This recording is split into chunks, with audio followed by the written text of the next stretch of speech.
In this episode, And the doctor comes in and wheels up between my legs and puts his hands on my knees. And he says, Sam, he said, I got some really bad news. You have a cancer, a bone marrow cancer called polycythemia vera. He said, well, it's a terminal cancer. There's no treatment. that's very rare. Very rare. So my blood was like ketchup. And I began growing that algae and my phlebotomies ended. When the cancer cells sees that glucose molecule, it pulls that glucose into the cancer cell. Well, it drags by its tail the astaxanthin in with it. The enzymes inside the cancer cell crack the sugar off and uses it for energy. So I feed the cancer cell a little bit right before I kill it. I said, well, I take Velasta. He said, what is this Velasta? So he sat there for 45 minutes. And I told him, he says, we know nothing about this. Now I've got nursing homes are changing their light frequencies from 60 hertz frequency to 20, and they're stopping the progression of dementia in these elderly people. AUU is the start codon. The only way that can happen is by cause, and cause can only be by design. And in bioweapons design, those are all things we looked at. So that's how we knew that it was man-made. Well, these doctors were contaminated, and there's probably 50,000 people that went through that meat market getting food.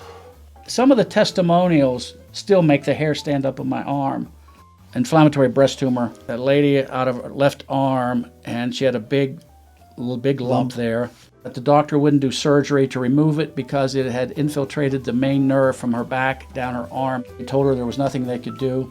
They had only given her 2 to 4 months to live. This woman had no hope. No. She was talking to her husband about suicide. And this thing fell off through the night, and her cancer went away. And, it just... You get the chills. It does. Hello and welcome to Health in Focus with Jacobus. I'm your host, Jacobus Holloway. I think timing is everything. Sometimes you look at that movie, Forrest Gump, and you go, why is it that this man was born at this time? And he's going through all these different adventures and happens to be at the right time, at the right place, meeting the right people. I believe that my guest today, Sam Shepard, is one of these people who was born at the right time, having to go through the experiences that he has gone through. And he has learned so many valuable lessons that he has come up with innovations and a certain practicality that is now benefiting millions of people. So we're going to listen to his story, and we're going to hear more about what we can do to improve the quality of our life. Sam, welcome to the program. Thank you so much, Jacobus, for having me, and I'm hoping that this reaches enough people that it'll have an impact on their life. Absolutely. And sometimes it only takes one. That's right. But one has to pass on the message, and then we go from there. Your story is powerful. You're not the only person who was diagnosed with cancer, as we know, still the number 2 cause of death in this nation. But something happened when you were diagnosed. Can you share the story with us, please? Sure. I had a real strong career. Spent most of my life in research and development of fairly high-tech technologies. And very stressful. Probably wasn't eating properly. And in 2003, actually prior to that, in 2002, 2001, I was having real instability with my hypertension. It wasn't uncommon for me to spike a blood pressure of 280 over 160. That's pretty high. And I would be put into I could actually feel the pressure in my eyeballs. I thought my eyeballs were going to come out of my socket. And off to the hospital I would go. They would knock me down. So that was the prelude to a lot of medical tests to figure out what in the world was going on. I didn't smoke. I did drink beer at the time. And what came back was a little shocking. They thought I had a coronary artery disease. But I went through all the tests, the stress tests, the sonograms. They did a few CAT scans. Couldn't find what it was. And I'd gone through a series of tests, and then on Sunday night, the nurse called me and said, Mr. Shepard, the doctor wants to see you at 7:30 Monday morning. If anyone ever gets that call, It is not going to be a good call. You know. So I went in, and the doctor comes in. He has nothing. He just comes in, sits down on a little stool with wheels on it, and wheels up between my legs. Wow. And puts his hands on my knees, and he says, Sam, he said, I got some really bad news. And I said, what's that? I was 53 at the time. And he said, you have a cancer, a bone marrow cancer called polycythemia vera. And I said, well, what's that? Mm-hmm. He said, well, it's a terminal cancer. There's no treatment. That's very rare. Very rare. Mm-hmm. Only at that time about 15,000 people that were documented in the United States that had it. But there wasn't enough people for Big Pharma to go develop a protocol to treat it. So it is a cancer where the bone marrow makes too much red blood cells, red too many blood red blood cells. cells, and sometimes also white blood cells and platelets. Correct. It's the stem cell. It's a complete mutation of the stem cells in the bone marrow, and it depends on what stem cells get affected. Yeah. So you can have a white blood cell count issue, you can have a platelet issue. Mine was the red blood cells. Okay.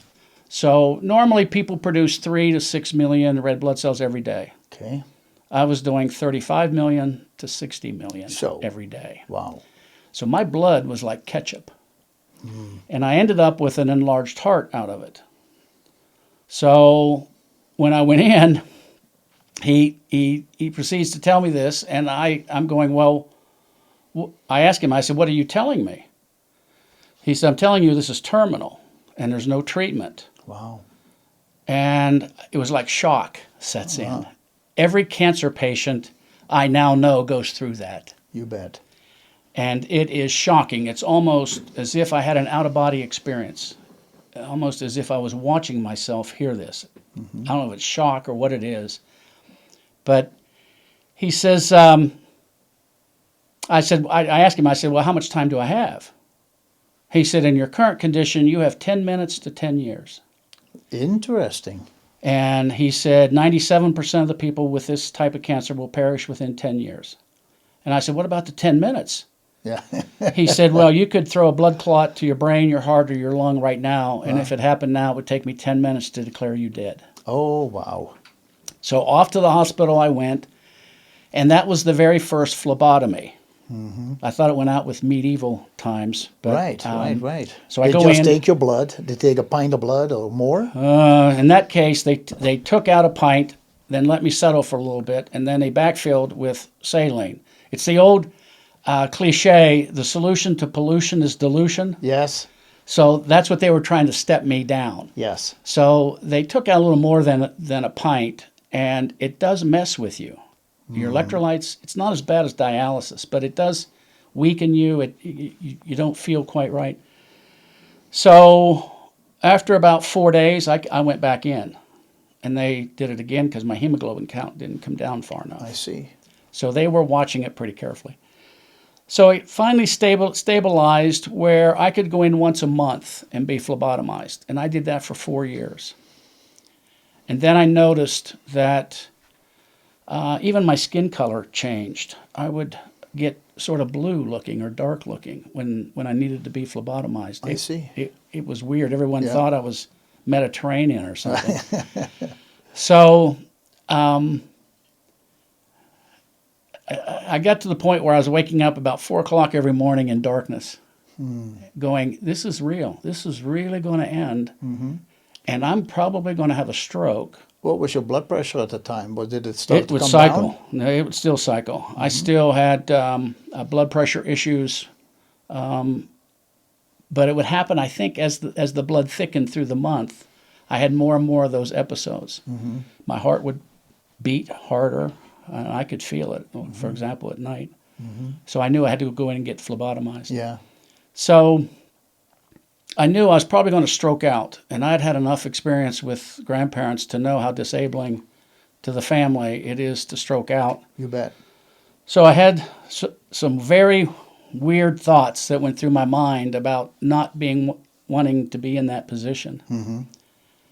And I sat at the kitchen table with a cup of coffee in total darkness, thinking about how does this end? And it just came to me almost, there's got to be something on this planet that doesn't get cancer. Right. Cancer is caused by something. We don't see everybody getting cancer. Correct. So there's a cause. There has to be a cause to this because I'm seeing the effect of it. Yeah. So at that time, I had access to a database called ProQuest under the Department of Defense. And I went there and I queried that for all the animals and plants and leaves that show no cancer. Huh. So plants can have cancer too? Yeah. They Really? do. They're called burls on trees. Oh, okay. So these 5 animals came back. There's no reported cases, or very few reported cases on salmon, pink flamingos, sharks, elephants, and naked mole rats. I once heard that lambs or that sheep don't get cancer either. No, they do get cancer, but their blood is anti-venom on snakes. So that's Okay. the advantage. All right. So snakes can get bit by, or sheep can get bit by snakes, but it won't kill them. Won't kill them. Okay. Since then, we now know that shrimp and lobsters also don't get cancer. Okay. But at that time, there was only those 5. And so I went to and inquired with a friend at Scripps Oceanographic in San Diego and asked them if they had any information on these tissue samples, if they could do a mass spec and tell me what material, what proteins, carbohydrates, lipids, vitamins, is there a chemical component in any of those animals that shouldn't be in any of them and yet is found in all 5 species. So, wow. That was the screening algorithm. That's a little research there. Right And I ended up getting a call back. It said they found one. And I asked them what it was, and they said it's this molecule called astaxanthin. So I found out it comes from an algae called Hematococcus pluvialis. I went to the University of Texas, got that algae species, went home, and I call them hillbilly hot tubs, but those Intex blow-up hot tubs. Yeah, okay. So I got that. I put a large plastic cover over it, bungee corded it so sunlight could get in. And I began growing that algae in that heated... So is it a red algae or is it a red marine algae? Is there It's actually a green algae. It's a green algae. Yeah, and that was part of the trick. So I began growing that algae to pretty thick cultures inside this Intex hot tub. Hot tub, yeah. And University of Texas helped me. They said, well, the way that it produces the astaxanthin is it has to be stressed. And the way that Hematococcus works, Yeah, I read that. Yeah. in the Salton Sea area or desert ponds, the algae grows green because it's photosynthetic. Then if its pond begins to dry out, to protect itself, it produces this astaxanthin and pushes it out to its cell membrane, and it encapsulates itself. So when its pond water completely dries up, it lays in the sandy soil for 100 years Wow. until it rains again. Oh, And it recysts, it reforms after the rain, water comes back in. So the only thing as a chemical engineer, you could figure out what is changing in that pond drying out that causes the algae to know when to produce the astaxanthin. yes. And it was salinity. So Salinity? when all the water evaporates, the salt concentration increases. Okay. As soon as the algae senses that salt concentration increase, it knows its pond's drying out. So biochemically, it starts to produce astaxanthin, and it goes from a green algae to deep red, as red as this tablecloth. Wow. And at that point, it's about 3.8% astaxanthin. So I knew how to dose myself. So if I start, which I did, I start out 4 milligrams per day, and it's 3.8% astaxanthin. So I could calculate how many grams of that algae I had to eat to give me a dosing of 4 milligrams per day. Okay. So I did that. So how'd you eat it? I put cook it in. Put it in a blender in a shake? Well, from the reactor, I would DAF it. It's called dissolved air flotation. So I bubble air through it, Yeah. and it would float to the top, and then I would skim it off. It's like Okay. a red scum. And That was the actual astaxanthin that would That's come the from algae. Or the algae. That's okay. the algae. Yeah, yeah. So then I'd take that algae and I put it into a dehydrator. Okay. And I'd pull all the water off, make it into a dry, Powder or palatable something, biomass. And then I would sprinkle that on my eggs in the morning or in my salads to whatever dosage I wanted to take. So start out, and it was red algae, and I'd always heard red algae are usually toxic. So my concern was, am I going to wipe out my kidneys and my liver? I see. Is there going to be some sort of a side effect? So I started out at a low dose at 4 milligrams. Yeah. And my phlebotomies was once every month. So I started taking 4 milligrams a day. And after about four to 5 months, my phlebotomies got pushed out to once every 2 months. Wow. So statistically, it wasn't significant, but it wasn't killing me. My And your blood energy work- was a little better too? Yeah, I felt better. I mean, I didn't have the rapid heartbeats, and it just everything sort of changed a little bit. But my blood work was okay. I didn't have any kidney failure, no liver failure. That was my real objective in trying to do it. So when I realized that I was surviving that, I thought, okay, let's triple the dose. So then I went to 12 milligrams per day. Okay. And there was some literature at that time on 12 milligram doses is one of the things that sort of led me a little bit to that in animals. Okay. So did 12 milligrams per day. And after about, would have been 5 to 6 months after being on 12 milligrams per day, my phlebotomies got pushed out to once every 4 months. Statistically, that was significant. I mean, you say it all in one sentence, another 4 months, but during those 4 months, I'm sure that you're going like, is this going to work? I had my own hemoglobin tester, so Yeah. I was plotting. Okay. So I now had 3 slopes of the curve I had to control with no astaxanthin once a month. And then I had 4 milligrams once every 2 months. I was being phlebotomized. And then I had 12 milligrams once every 4 months. So I had 3 slopes of the curve. Yeah. So I could use those slopes to calculate how much do I have to take such that the derivative or the slope of that curve is 0. Flat. I never want to be phlebotomized again for the next 50 years of my life. Yeah. And the calculation came back at 96 milligrams per day. So I started taking 100. Okay. And my phlebotomies ended. I'm probably overdosed because usually those are what's called square root functions, so they usually flatten out, but I assumed it was linear. Yeah. So it probably took more than I was actually needing to take to stop it. And then I couldn't figure out why it worked. So biochemically, I taught biochemistry at Lone Star College in Houston for 3 years. So I had the tools to be able to go in and chemically figure out the free radical chemistry. And that was something I focused on in college in chemical engineering, but it was primarily associated with the initiation step of polymerization, of making plastics. Okay. So that was my background prior to this.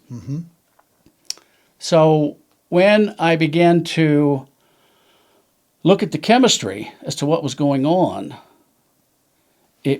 it sort of just fell out that there's certain reactive oxygen species that kept raising their ugly heads in the metabolism of food in the mitochondria. And it's called ROS, reactive oxygen species.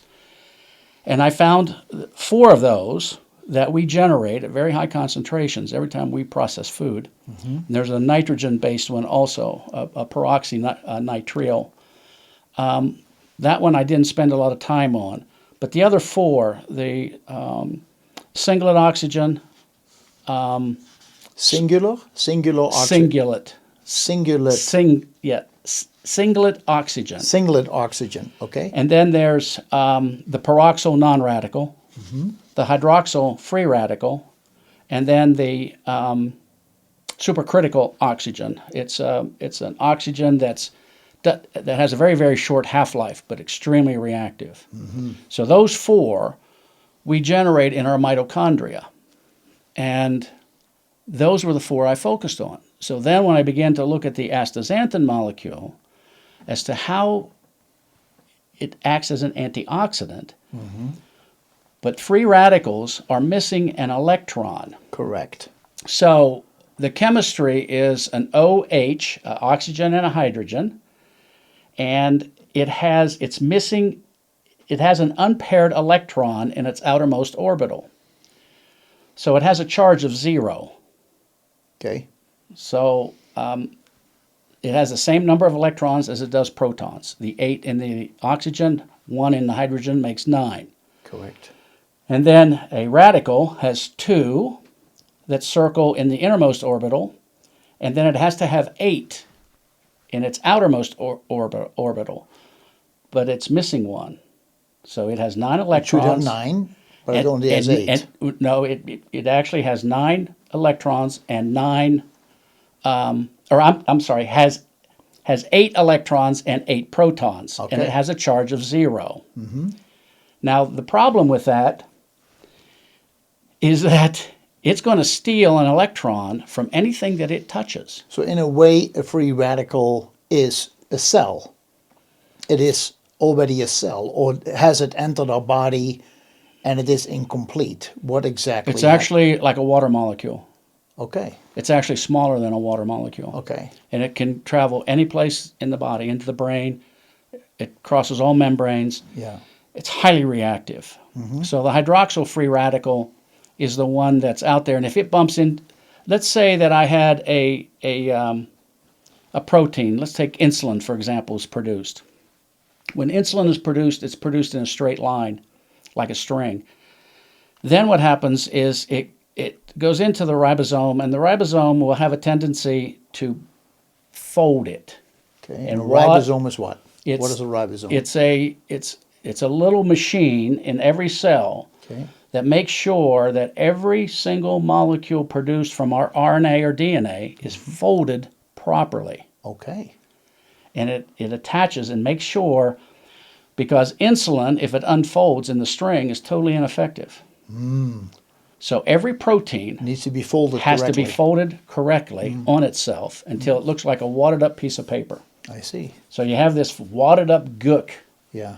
but it has one functional group sticking out. So in the insulin, it has this group that goes down and makes contact, sort of like a cup and a fist. Correct. Like there's an insulin receptor. Correct. And it's supposed to fit. And it fits, and it makes an electrical signal. And that signal moves down the cell membrane and opens up the glucose channels and allows sugar to flow from your bloodstream into the cell. Correct. All that has to happen. It's called a GLUT4 pathway. Well, if that protein is misfolded, that single functional group sticking up that activates that receptor unfolds, where is it? What's the probability of that molecule actually fitting into that is 0. Yeah. That's called insulin resistance. I see. That's the best way to explain it, and it's mechanical. It's not so much a chemical process, it's how things fit together. You three-dimensionally have to fit. So if that protein is misfolded, and it only takes it to lose 1 electron for it to unzipper and misfold. So when the hydroxyl molecule comes down, steals an electron from that folded up insulin protein, it steals it. Now the OH is a -1 charge, which is eventually converted into water by reacting with a H+. You get H2O. Now the insulin molecule is misfolded. So the higher the hydroxyl concentration is, the worse your type 2 diabetes is going to be. You bet. So that was an unveiling to me that this was probably the cause of human disease.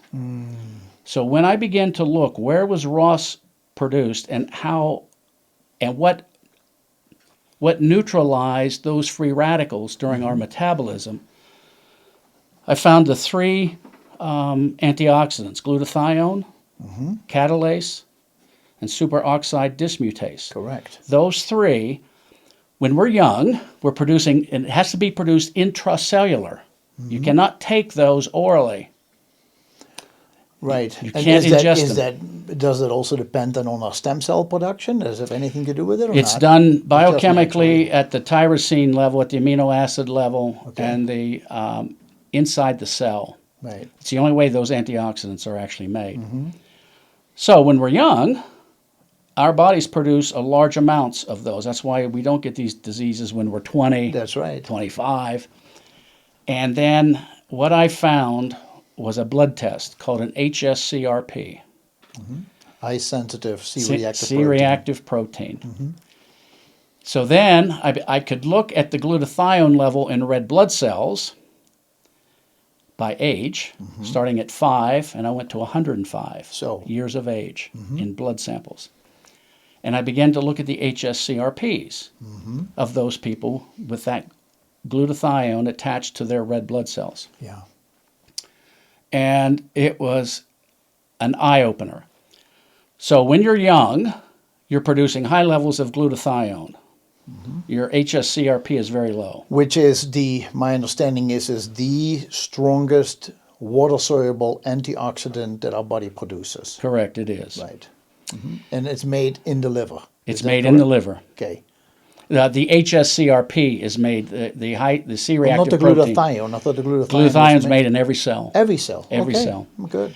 So when we're young, we're producing a lot of those antioxidants, the catalase, the glutathione, and the SOD, the superoxide dismutase. And our disease is very low, Yeah. but our and our CRP, which is a measure of inflammation, it's a measure of how much inflammation we have. Correct. So when our glutathione is very high, our CRP is very low. Yeah.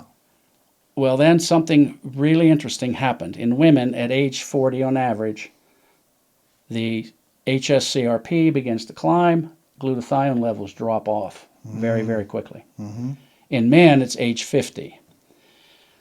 So when we began to look at this, we found that the hs-CRP begins to climb, which is a measure of your inflammatory disease state.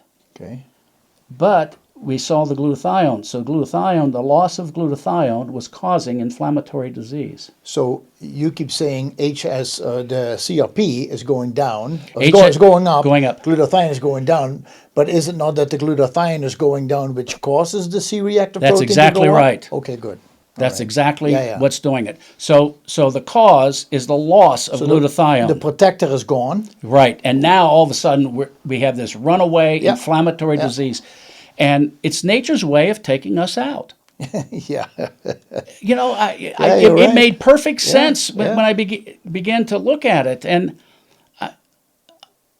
And we don't have, other than steroids, which medically doctors can't prescribe steroids for the rest of your life without Yeah. some sort of toxic effect. You bet. So that is a problem. Funny though that you say that for women it starts around age 40 and men at age 50.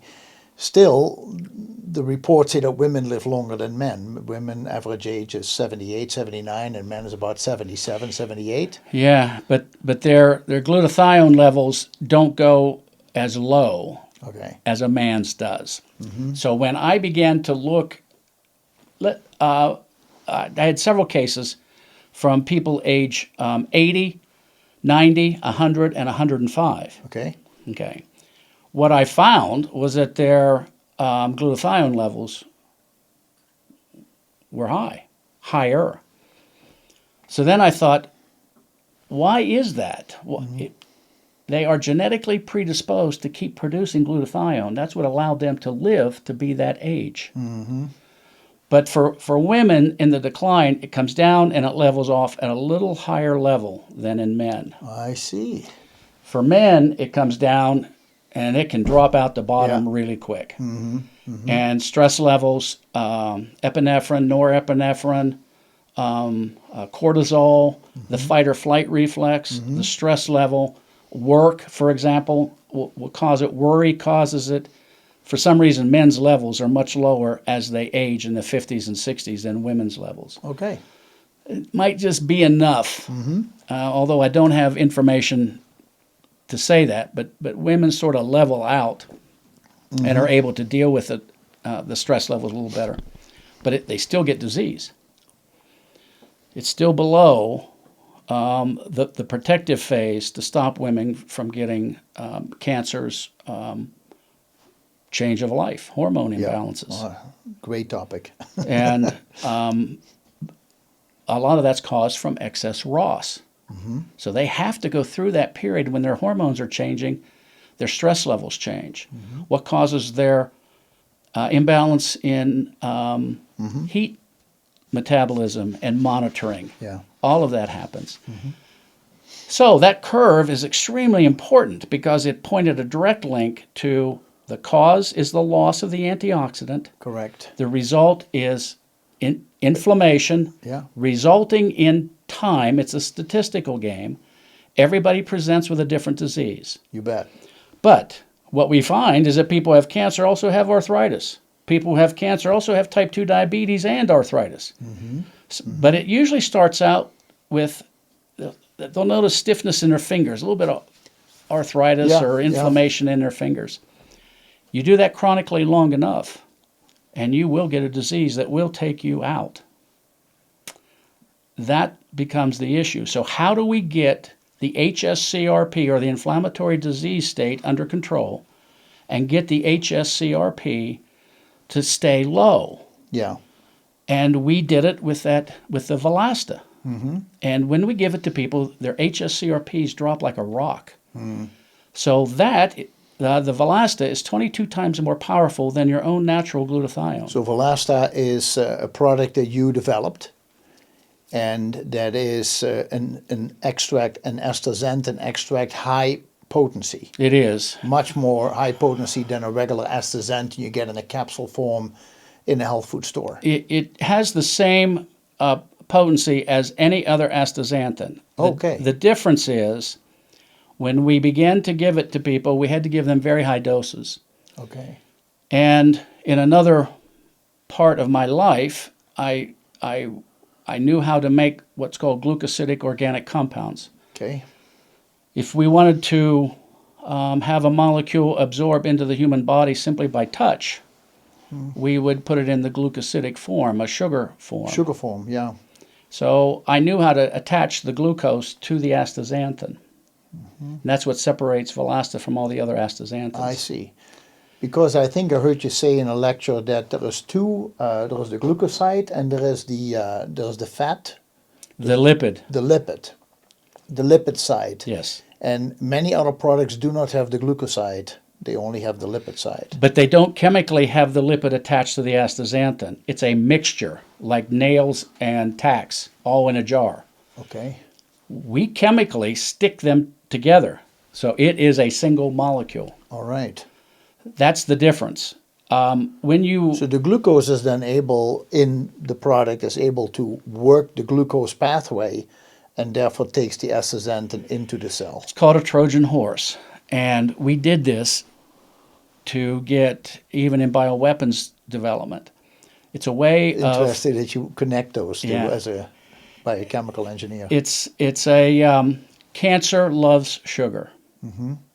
So when the cancer cells sees that glucose molecule, since it's chemically attached, it pulls that glucose into the cancer cell. Well, it drags by its tail the astaxanthin in with it. The enzymes inside the cancer cell crack the sugar off and uses it for energy. So I feed the cancer cell a little bit right before I kill it.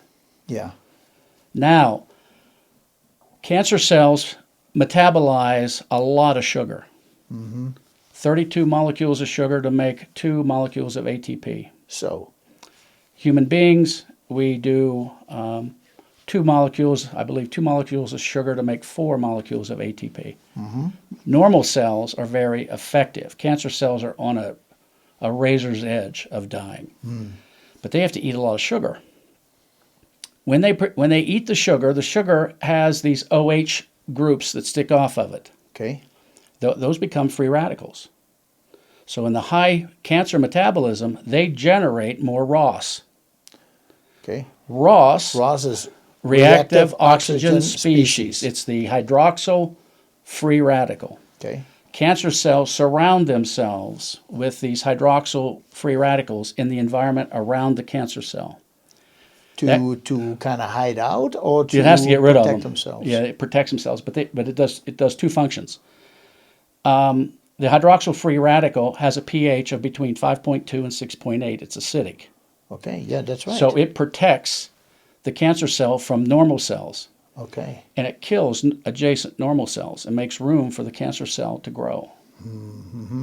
Now, one of the things that happens when I convert an OH free radical having a zero charge, having a pH, let's say 5.5, acidic, if the astaxanthin donates an electron to that, Yeah. that becomes an OH minus 1. Okay.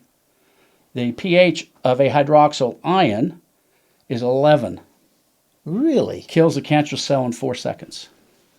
Huh. Cancer cannot survive in an alkaline environment.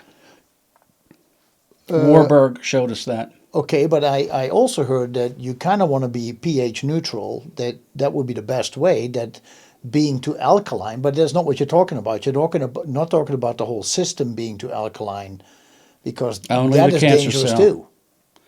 Your blood pH can never change beyond 7.35. You cannot drink alkaline fluids and change your pH. Change that. That's right.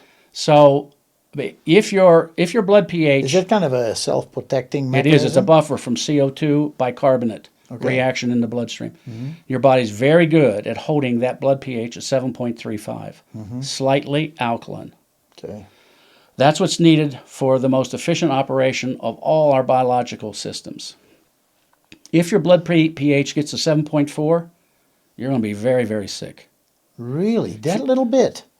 If your blood pH goes to 7.3, you're really going to be sick. You're going to start losing organs. So that's when we get into kidney failure. So 7.35 is the... You check your blood pH. They used to run it all the time. Yeah. I think you have to request it now. But it is tightly controlled. So when you had your blood cancer, what was your pH? Do you have any idea? Yeah, it was 7.35. It was still Yeah. 7.35. It was just really a lot of red blood cell production that made your blood very thick. Carbon dioxide is what actually governs that pH and how it's converted into the bicarbonate versus the carbonic acid cycle. Bicarbonate is alkaline, carbonic acid is acidic. So your body maintains that balance by how much CO2 you expel through your lungs. There's a whole process of it. Yeah. It's called respiration. So the astaxanthin with the glucose molecule, Inside the cancer cell. fascinating. So it makes it entices the cancer cell to eat the sugar, comes out of hiding, boom, there we kill it. Yeah. Yeah. And those are the effects that we're seeing, real positive effects. The nice thing about the Volasta is that it is not metabolized in the liver back into a pro-oxidant. Oh. So there's no inflammatory response by taking it. Vitamin C is a very good inflammatory. But if you take high-dose vitamin C and it goes to your liver converts it back into an inflammatory and generates a huge concentration of these free radicals in the metabolism to get rid of it from your body. So that's when they do vitamin C, they do it in IVs, because then you can handle it better than swallowing it and have it. But go through the eventually liver. it makes it back to the liver, and now you end up with non-alcoholic cirrhosis caused by vitamin C. Interesting. That's so what you're causes not a big fan of vitamin C infusions. In small dose. Small dose, But there's because I no know they've reason. been doing it for between 150,000 and 300,000 milligrams. I'm not a big proponent of it. But And people have seen results, but maybe It not has to long-term. be, it has to be metabolized through the liver to get it out of your system. That's where, and when it does, it generates these free radicals. These free radicals then cause damage in the liver, and that's called non-alcoholic fatty liver disease or cirrhosis. Yeah. But that's one of the side problems with high-dose Now, vitamins. you mentioned that glutathione production goes down with age. That it shows that then the high-sensitive C-reactive protein, or hs-CRP, starts to go up, so more inflammatory response. Yeah. Now, I read about the Volasta that it is 22 times more powerful than glutathione. Correct. And so by supplementing yourself with Valasta, the super strong antioxidant astaxanthin, it doesn't matter that you lost your glutathione, you always stay up in a higher level to protect yourself. It doesn't make any difference. And you cannot overdose it? No, cannot. We see no cases. We've been up over 1,000 milligrams per day. In some of the NIH, the National Institute of Health Studies, they're well over 1,000 in animal studies, and they see no side effects. Now, with in the supplement industry, with vitamin C as an antioxidant, magnesium is an antioxidant, vitamin E is an antioxidant, lutein, zeaxanthin, carotenoids, astaxanthin, could you forget about taking anything else because astaxanthin will take care of all of it? As far as an antioxidant is concerned, you don't need anything. You don't need anything. We looked at turmeric, curcumin, yeah. An ORAC score, which is an oxygen radical absorption coefficient. It's how effective is it at neutralizing any of those free radicals. Now, curcumin or turmeric is about 120 to 127,000. It's pretty high. Dark chocolate is 22,000. So interesting. So don't discredit the dark chocolate, the cocoa bean. Yeah, you bet. It's actually pretty good. So the astaxanthin is 2.2 million. That's the ORAC score. But that is astaxanthin as in Valasta. That's or any astaxanthin. Any astaxanthin. Really? The only advantage that Valasta has is you only have to take 1/8 of the dose because the absorption of astaxanthin is 8 times better than the non-glucosidic astaxanthin. Okay. The glucosidic form is so readily absorbed in the small bowel because it likes the sugar. Yeah. It's very easy to transport through the small bowel. Whereas regular astaxanthin in the lipid encapsulation in the small bowel gets flushed out. So it's the coefficient of diffusion that we had to look at very, very carefully as to why this was working. And that's in a way the patent that you have that's for the this patent. product. That's the patent. Was how to glucoside it, how to attach that sugar to it and make the cells suck it in at a much higher level. So we get the same effect at 1/8 the dose. Mm-hmm. So when you look at, I'm just wondering about this now.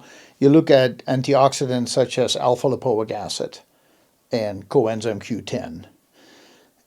Is astaxanthin then taking care of those as well? You don't. Those are also needed in other metabolic pathways. That's what I want to understand. Yeah. Yes. So when I'm talking about this, I'm talking about it as its antioxidant effect. Okay. CoQ enzyme is actually necessary in one of the metabolic pathways. Your ATP production, ATP. Right? And when you go from ADP to ATP, you got to have it. Okay. So that's a chemical reason as to why you have it, not as an anti-inflammatory. Okay. All right. And how about alpha-lipoic acid, for example, or all-lipoic acid? Is that those are? My understanding is those are fat-soluble and water-soluble. They are at the same time. Is that still a nutrient that would benefit people, or do you? I'm not so sure it's actually a nutrient. I still think that is an anti-inflammatory. So interesting. Valasta could probably replace that. That's amazing. I'd have to look at it. That's amazing.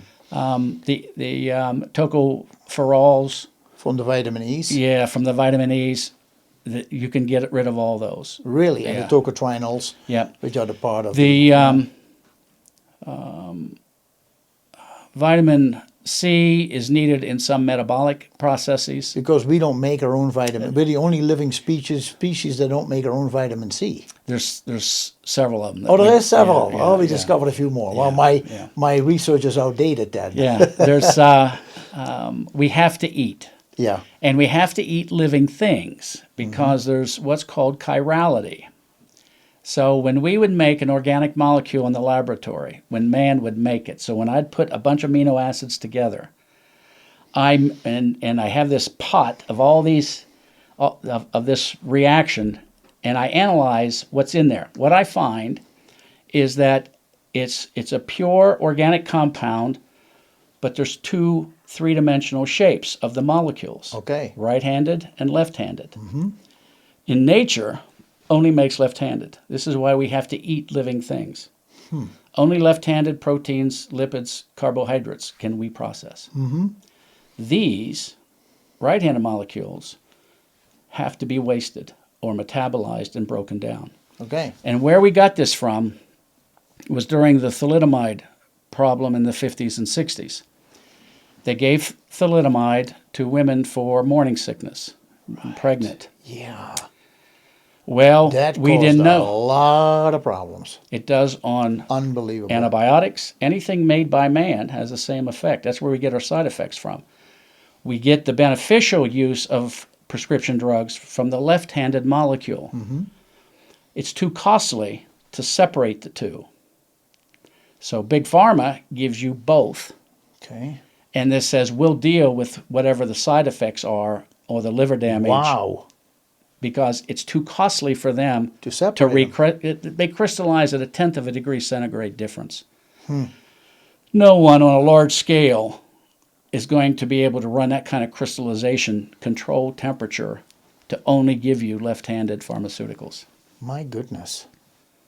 That's why pharmaceuticals have a let's call it, have a reason to be, but they're not long term. They shouldn't be taken long term. The natural products are left-handed. They're the ones, if we can control the quality of it, and that's the key, because plants can generate, depending on their soil content, variables we don't have control over, can vary the amount of good or bad carotenoids or lipids or proteins, the amino acids that are in there. It's one of the problems that vegetarians have, is that there's 9 essential amino acids that very few vegetarians get. So they begin to lose weight because their body cannibalizes muscle tissue to get those 9 essential amino acids. Yes. So most true vegans end up losing weight and get very thin. They lose muscle tone. Which is for a lot of people the reason why they become that way, I'm sorry to say. It is. That is, they want to lose weight. But they're cannibalizing their own muscle tissue. It's not fat that they're losing. And I've told, we had an interesting interview with a gentleman who is 68, and he is a vegan bodybuilder. He became a vegan 10 years ago. He's a bodybuilder, all natural. And he said, the problem is that French fries and Coca-Cola are vegan, but they're not good for you. So I think indeed that there are a lot of, there is a reason why we call the standard American diet SAD. It's a sad state of affair because of the many processed foods that people consume and don't think twice about it.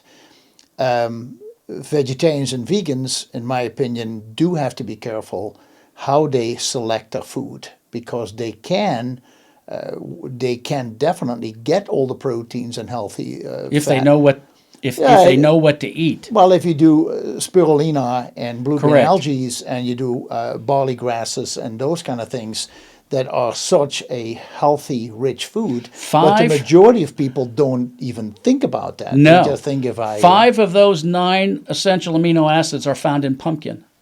How many vegans do you know actually eat pumpkin? I could probably Definitely count. not in the summertime. Nah. They probably There's a don't. very good friend of mine, Dr. Fred Bishi, Yeah. and people have probably heard of him. Yeah. He has it down. He has it figured out. He knows what those 9 essential amino acids are. Yeah. He's a raw vegan. Yeah. And he's what, 92 or 93 or something? 90. I think he just had another birthday. He's 94, I think. I'll be darned. And he was going to run the Boston Marathon. Yeah. But he spent his whole life in understanding that mix of getting all 21 essential amino acids in your diet. Exactly. And that was the key. Yeah. Now, carnivores, we get them all. When you eat meat, they're all in meat. So that's why the carnivore diet probably works. But then again, I talk to people who are carnivores and they say, well, we just eat ground beef. because that's easy to make. And I go like, you need to have the organ meats, or you need to supplement yourself with these organ meats in a capsule form. Or you, for example, your iron content. There's a huge iron concentration in liver. You bet. Okay, if you're not supplementing with spinach or deep green vegetables, where are you getting your iron from? So people have got to become aware of what they're doing. But the easiest way that I have found is that you have to make it simple. If people just measured their hs-CRP every 2 months and keep it under 3 milligrams per liter, you do whatever you want. Because your diet is not what is giving you cancer. Yeah. Now, if your diet's wrong, your hs-CRP will shoot up. Oh, okay. But that makes sense. Just keep your hs-CRP because it's... So what was your hs-CRP then when you were diagnosed in 2003? Did they even test it? I don't even know. Were you aware of it at the time? No. You learned it all later. Yeah. Because I had to have a way of measuring once I realized what the hydroxyl free radical was doing. Then I went to a rheumatologist and cardiologist. They both run it because they're aware of the impact of these ROS, reactive oxygen species, on heart disease and on arthritis. But they don't tell their patients. It gives them a guidance on whether they're going to give you methotrexate or steroids or prednisone, or that's what they're using to key off of. I want to talk to you about that. We are in a nation that is suffering from tremendous amount of inflammatory diseases. I would say anything that ends with itis. I would even, arthritis, bursitis, hepatitis, colitis, diverticulitis, anything that is an itis. What is your feeling? I know you've done some research on this. Please explain to us when you noticed that inflammatory diseases were on the rise, especially, and I would say probably in this nation more than anywhere else. Yeah. I was actually asked to go back and look at epidemiologically, why did we see such a huge rise of cancer? By the way, that is one of the most difficult words for people to express. Epidemiology. Yeah. I looked it up once and it said, what is one of the most difficult words for Americans to pronounce? It just takes practice. Yeah, there you go. I'll take it. So prior to 1966, the cancer rate death was 1 in 50. After 1966, the end of the early 70s, it was 1 in 3. All that quickly? Wow. So something happened in 1966. So I go back and I look at, first of all, it had to be diet related. So it had to be associated with the USDA, the agricultural group, because that's where our food comes from. Those guys are in control. You bet. So what I found was in 1966, Lyndon Johnson was thrust into the Vietnam War. He couldn't get money to fight the Vietnam War because Congress wouldn't give it to him without a declaration of war. So it appears that he went to the USDA and told them that he needed money and he was going to cut off the corn subsidy to the farmers because he, as the executive, had control over that. And the USDA countered and said, you can't do that, you'll bankrupt these farmers. Right. But we have this enzymatic process that just came out of Japan that allows us to convert our corn sugars into fructose, high fructose corn syrup. Okay. Up until that time, it was not allowed in our food system. But what would be the benefit at that time, high fructose corn syrup? Why? It was all economics. You could produce more and sell it for cheaper, kind of a thing? It's the same as corn growers growing ethanol for the gas industry. Right. It was a way of generating revenue for the corn farmers because he was going to take money away from them on the subsidies. Yeah. So it gave them another revenue stream. So Johnson agreed to introduce high fructose corn syrup into our food supply. Fructose is a poison. Always has been. It's a chronic poison. So there is no natural fructose that exists? Sure, Yes, no, in no, fruits. But Fructose fructose, what you're is- talking about, fructose, not the high fructose corn syrup, fructose All by itself. fructose. All fructose. All, whether it's in fruit, whether it's in Oh. sugar, doesn't Oh. make any difference. Okay. Fructose cannot be used by a single cell in your body. Huh. But it gives us the desire of sweetness. Yeah. That's where we get it from. So it's a psychological thing that we need fructose to give us sweetness. So when you ingest fructose, it's converted into TAGs, triglycerides. They call it the Kopp's disease here in the United States. COPPS or CO? Policeman. Oh, Kopp's disease. Kopp's- Kopp's, the Kopp's, policeman. yeah, Yes, the policeman. Kopp's. Yeah. So they call it the Kopp's disease because Kopp's always had a problem with their blood work. Their triglyceride levels were also high. You bet, yeah. Because they spent too much Yeah. time in donut shops. Yeah. That was the the joke. Yeah. Well, it turns out that all of our triglyceride levels and eventually LDL cholesterol all comes from fructose. It doesn't come from animal fats. So the food pyramid is wrong.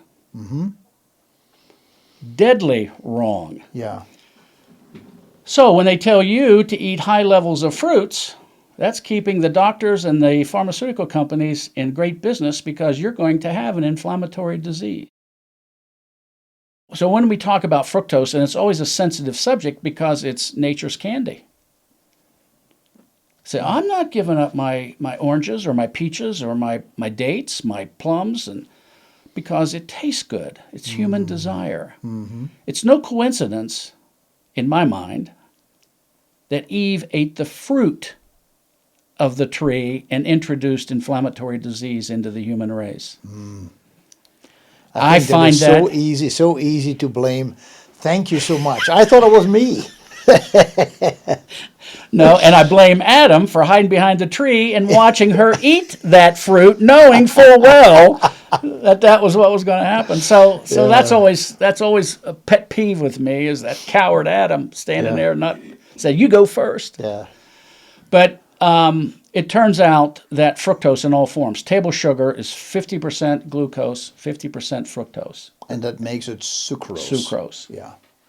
Glucose is used by every cell in your body. Your brain has to have it. That's where we get the energy for the conversion ADP to ATP in a mitochondria. Fructose isn't used by a single cell. When you consume fructose, it goes to the liver. It's converted into TAGs, which is triglycerides. Then once the triglyceride level hits a certain level in your bloodstream, your liver converts that into LDL cholesterol, which is the bad cholesterol. That's where we get it from. People who take fruit out of their diet have very, very low cholesterols. I've eaten bacon and eggs for the last 45 years of my life every morning for breakfast. Bacon and eggs. My cholesterol is 148 total. To me, that's a little low. I think cholesterol levels should be up in the 250s, 260 ranges. Because I agree. we have to have it. It's the majority of what makes up the mass in our brains.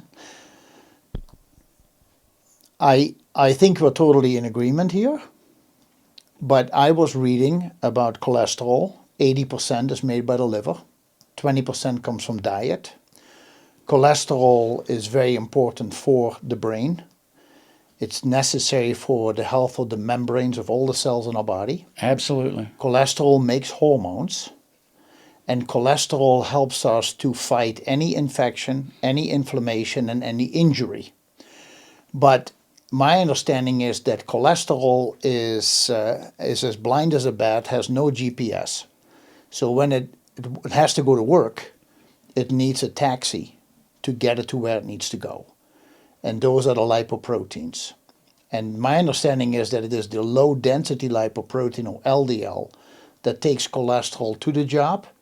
And it is the HDL, the high density lipoprotein, that takes, when it is done with its job and the LDL is done with its job, it takes that back to the liver.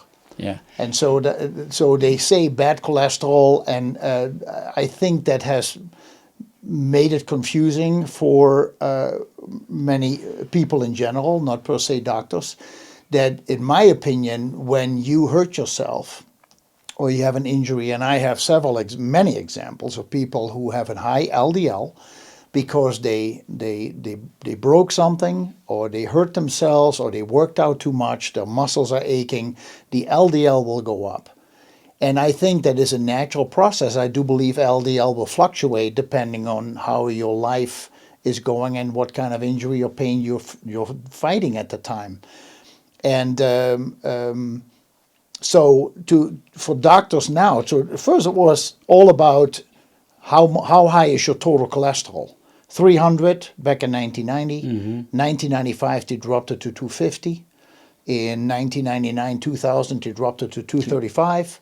In 2006 they dropped it to 215. In 2012 they dropped it to 200. Now they're even talking about 180. But all of a sudden, I talked to a cardiologist. They're changing it now. Now they're only looking at LDL. They don't even care about your total cholesterol anymore. They actually say that a high good cholesterol, high HDL is really not beneficial to you. And they're saying that the LDL has to be under 70. And if you're not under 70, they put you on a statin drug. And they say if we also discover that you have calcium probably in your cells or plaque, we have to increase the statin drugs to get your LDL below 20. That's the new rule right now. That's what they go by. And I go, you're killing people if you block the body's vehicle that helps to take cholesterol where it needs to go. That's it's actually, you're absolutely correct in that it's trauma related. Yeah. Now, Dr. Kais, Radoslaw Kais, #1 cardiologist in Poland, I think #4 internationally, has a heart institute in San Antonio. How do you spell Kais? Kiesz. And he's on Wikipedia. Yeah, okay. A great doctor. But he asked my wife and I if we would come over, and he wanted to go in and look at our arteries. So a little nerve-wracking. I didn't think I needed to do it. It was voluntary. Yeah, I just had my bacon and eggs, and I'm going, okay. But very knowledgeable guy. I would trust him, and I did with my life. So my wife and I, we volunteered to go in. And he ran us through a cardiac test to make sure that we were okay. And I went in that morning, and he went in and catheterized me. And I'm awake watching the entire X-ray on a TV screen, which was pretty remarkable. I actually have a video of it. And he told us if he found anything, he would fix it while he was in there. And he was looking for plaque formation. And finishes. I go back in the emergency room, and he comes in and throws the curtain back. And he said, I just don't believe this. He said, I don't have patients that are 70 years old that have no atherosclerosis. He said, you have none. You have the coronary health of a 20-year-old. Wow.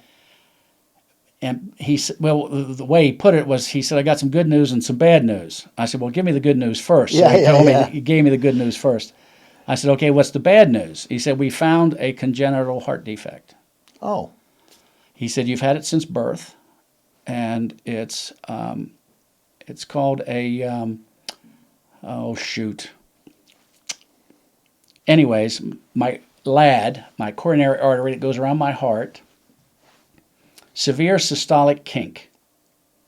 Okay. So every time my heart beats, the main artery on my heart kinks and cuts the blood supply off to my heart. I have a heart attack on every heartbeat. Huh.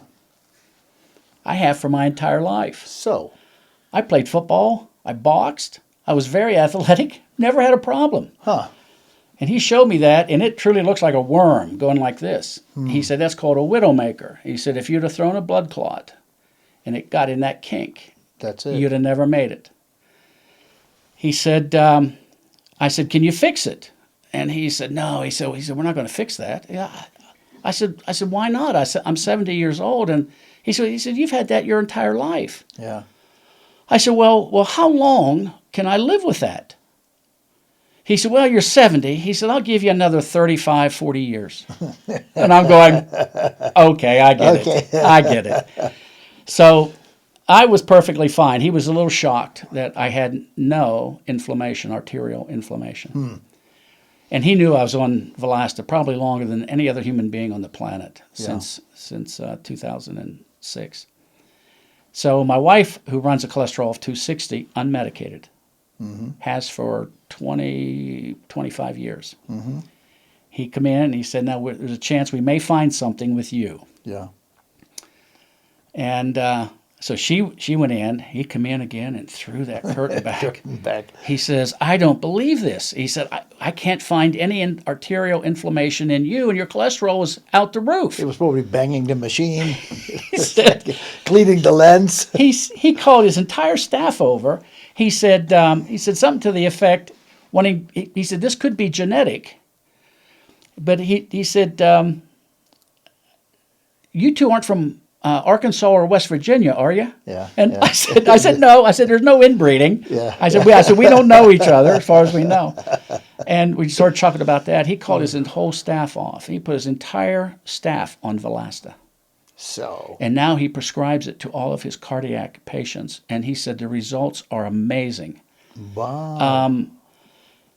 When a doctor prescribes, does insurance help out with it or not? I mean, if they can save so much money in the long run. He's doing it strictly. I don't think money matters to him. No, I get it. But I mean, if people hear this story and say, can I get it from a doctor or my doctor would, and they won't prescribe it because they don't know enough about it. Okay. He's perfectly fine with it.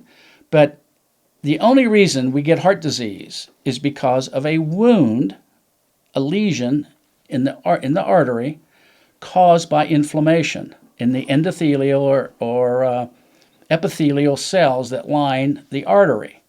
So if your hs-CRP is high and you have a lot of these hydroxyl free radicals going through your bloodstream, they're going to inflame that cell. Now, all of a sudden, the macrophages or the neutrophils or basophiles see that as a wound. The same as you get a scab. These are white blood cells. These are white blood cells. They could be, right? they could be white blood cells, but neutrophils, basophiles are like the special forces. Okay. So they go and they assess and try to fight it off, make sure it's not bacterial or anything like that. And then they send signals back to the T cells and to the macrophages and the white blood cells. So all of a sudden, these things come in and they'll start plating just like a scab over a wound. Yes. Yes. LDL cholesterol transports, when it sees that, the HDL to that wound and begins to plaque and form over it, trying to heal that wound so the blood doesn't leak out through the artery. It's caused by a lesion caused by a high hs-CRP. That's what causes heart disease. Has nothing to do with cholesterol. So you say the HDL lays over the problem? The cholesterol does. The cholesterol does. Yeah. I tell people it's like if you cut yourself in your skin by accident, right? And you start bleeding, you put a towel on it and put pressure on it. And you hold it there for 4 or 5 minutes, then you lift the towel, you see that the bleeding has stopped, but there is a little dark red line forming right there. And that, in a way, becomes a scab. And the scab seals the wound. Correct. And so underneath that now, you start having stem cells that come to the area to clean up all the cells that were cut in half. And allow the other ones to grow. And the other ones to grow. Right. And when that is done, the scab falls off. Correct. So if you have a scab, the body says, I got this. You can live your life. I'll take care of this, what's happening over here. Now, I tell people, let's say you have a hot date, and people see that scab on your arm, you don't want them to see it, you start picking at it. Now, that's stupid, because when you pick on a scab, it hurts. It's not completely healed over yet. Right, and then you keep picking it bleeds, and then when you keep picking that, it gets infected. And I tell people, the body says, I got this.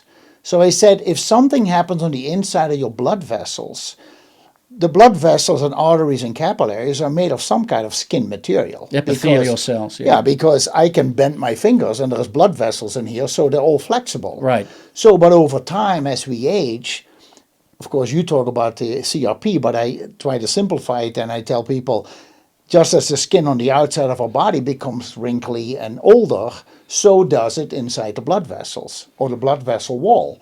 So we could get little cracks and damages in it, and then you're going to have cholesterol that comes and builds a scab on the inside. And when you are going to a doctor and he says, "Oh, I see a bunch of scabs in your blood test, and I don't like scabs. I want to scratch them off," and you say, "How do you do that?" "Well, we have statin drugs for that. That's that right. Scrape them off." And you go like, "Wait a second. When I scratch my scab, it hurts, it starts bleeding, and it gets infected. What happens when you do this with these drugs?"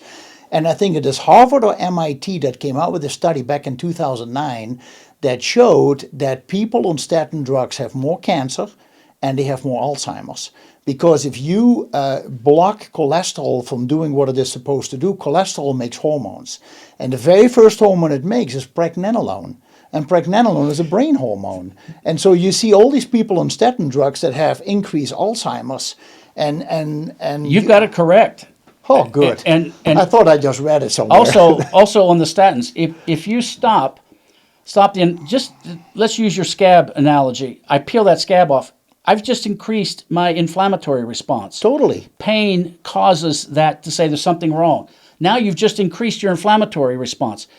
If you remove that scab prematurely or you don't allow it to heal, and in engineering, it's in minus out equals accumulation. Right. If the rate of generation of inflammation is greater than my ability to remove the inflammation, I'm going to end up with an inflammatory disease. Correct. That's the equation. Yeah. So with Volasta, we do two things. We want to stop the rate of generation of inflammation, and we want to increase the ability to remove those free radicals from your system. Right. Now, let me give you a classic case of if someone goes in with prostate cancer and the doctor says, "We are chemically going to castrate you and cut off your testosterone because testosterone is what is feeding your cancer." Correct. That's bullwacky. Of course. It's not the testosterone because we don't have teenage boys or early 20 boys having cancer and their testosterone's out the roof. You bet. So it's not testosterone. So what we were able to figure out is in the chemical reaction, you have testosterone plus the hydroxyl free radical yields dihydroxytestosterone. DHT. Dihydroxytestosterone is a known carcinogen. That's what's causing this cancer. Now, Dihydroxytestosterone, DHT, is cancer-inducing? Cancer-inducing. Interesting. So you got to be very, very careful. Same with dihydroxyestradiol. Correct. It's the same problem. So now over here on the reactant side of the equation, I have testosterone plus the hydroxyl free radical yields this cancer compound. Doctors can't do anything with the hydroxyl free radical. So what do they do? They cannot control it. They cannot control it. So what do they do? Say, I'm just going to take away this reactant, that's testosterone, and we don't care about your inflammatory disease state. That's the thinking behind it. Okay. That's it. So the problem is that you and I have XY chromosomes. The Y chromosome, every cell in our body is going to produce testosterone. Yeah. You can't give me enough to castrate me chemically. Yeah. We're also producing estrogen. Yeah. So what I look at is the TE ratio, the testosterone to estrogen ratio. So what happens, hypothetically, if in this reaction I have testosterone plus the hydroxyl free radical yields this cancer compound. I want to remove the hydroxyl free radical. That's the solution. Yeah. Because in young people, they have glutathione that's removing that hydroxyl free radical. I see. And they don't get cancer. Interesting. Yeah. They have catalase. They have superoxide dismutase. Yeah. But in men over age 50, which is when we get prostate cancer, we don't have the glutathione. The hydroxyl free radical concentration goes out the roof. Yeah. And now we end up with dihydroxytestosterone, causes our hair to fall out, causes us to get prostate cancer. My understanding is, now maybe I'm missing a part of this, but doesn't DHT work through a testosterone with an enzyme called 5-alpha reductase? It does. So what is the difference then between the free radical you're talking about and 5-alpha reductase? 5-alpha reductase is also metabolically reduced. So you've got to be very, very careful with what that level is. Not everybody gets prostate cancer. No. So there's a population that you've got to look at. It's a very complex pathway. Yeah. If any one of those is missing, you're in trouble. Mm-hmm. Mm-hmm. So I have talked about this in another podcast, but in a nutshell, you know the company Life Extension Foundation. I do. And Life Extension Foundation published a study that they didn't do, but they published it in 2012, and it was about why do men, as they get older, they tested 2,416 men over a 5.1 year period. And they wanted to, all men were between 69 and 81 years old. And they just wanted to understand why men, as they get older, start having these age-related disorders, such as prostate cancer, heart disease, heart attacks, strokes, diabetes, obesity, Alzheimer's. And they came to the conclusion that a lot of it had to do with hormones. And where you have a regular blood test, if you do testosterone, total testosterone test, the reference range on a blood test is somewhere from 240 on the low end to about 1,000, 985. So the majority of men, this is where an 80-year-old is at 280 or 240, and at 1,000 is where a 20-year-old is. And so pretty much every man falls in that category. And so they always say you're in the normal range. But what this test, the 5-year test, showed that if men's testosterone drops below 550, so 549, 548, whatever down, it didn't matter where you were at, but there was an immediate 30% increased risk for cardiovascular problems and heart attacks, and a 24% increased risk for strokes. So it indicates that so many men, when they drop below 550, and sadly, with the cholesterol medication and the prostate cancers that they say you don't want your testosterone too high, we see a lot of men die today of heart attacks and strokes. And then they're being told that you died of natural causes because you followed exactly what the doctor said, even though they didn't understand the studies. And now you die because they helped you get there. So testosterone at a higher level is very important. And I see already, and then the other thing what they said is testosterone ideally should be between 700 and 900. Now there are other theories that say 900 and up, that's fine. But they definitely said 700 to 900 in the study. But they said when you look at estradiol, the conversion from testosterone into this estradiol hormone, which happens to every man and woman, is done with an aromatase enzyme. And they said if your total testosterone is between 700 and 900, your estradiol should be between 22 and 30. It's that TE ratio. Yep. Right, and they said that if your estradiol gets above the number 37 on a blood test, it nanograms, they say there is an immediate 133% increased risk for prostate cancer. And so now you start looking at, and this is what I talk to customers about, is that you look at the incredible increase in estrogenic compounds in the last 50 years that I know of with the herbicides, pesticides, plastics. I have had guys who have talked to me. The two extremes was a 31-year-old personal trainer, and the other one was an 82-year-old man. Both could not get an erection. And both of them had their cell phones in their front pockets. And I told them, where do you keep your cell phone? And I saw it when they walked in. I said, well, right here. I said, no offense, but you're frying your balls. Yep. And I said, don't do that. And they put the phone away, and a week later, everything was working fine. So you look at how many men carry and women carry their phone in their back pocket and the front pocket, and they're wondering why they have fertility issues. You look at the tamoxifens and the Luprons and all these medications that they use when people are diagnosed with breast cancer, prostate cancer, ovarian cancer, cervical cancer. They blame it on the hormones, just like you said. We need hormones. It makes testosterone but you cannot misfold those hormones, or they'll become non-functional. How do you fold them? How do you misfold Your them? hydroxyl steals an electron from them, and they misfold, and they're totally non-functional. It's all about hs-CRP. So it doesn't matter then how high your testosterone is, you can Mine still runs develop 780. I'm 72 years old. Yeah. And I have my hs-CRP is 1.8 to 2. Now, I'll have a glass of wine periodically, and I'll push it because I like the quality of life. You bet. So if I see mine get up to about 2.8, I know exactly what to take out of my diet to lower that number back down again. Huh. As long as you don't have these hormone misfoldings.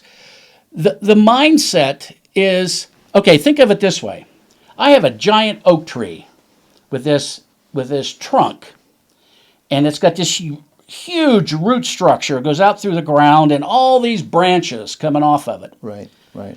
Okay, the root structure is all of the causes of disease. It's drugs, it's alcohol, it's smoking, it's radiation, it's food, processed foods. It's but also environmentally. environmentally. It's worry. It's epinephrine. It's fight or flight reflex. It's stress. You bet. Okay, so that's the root structure. What do all of that have in common? They all generate those 4 free radicals, ROS. That's the trunk of the tree. Mm-hmm. Now, if you don't do anything with those, they go out to the branch. Now you have type 2 diabetes. You have arthritis. You have the tips of the branches are the diseases that doctors treat. Mm-hmm. That's as far as they can reach. Mm-hmm. They don't give a rat's behind about the cause of the disease, the root structure, and they don't care about the stem, the pathway at which all they do is they treat the disease. Mm-hmm. What Velasta does is we cut the tree off.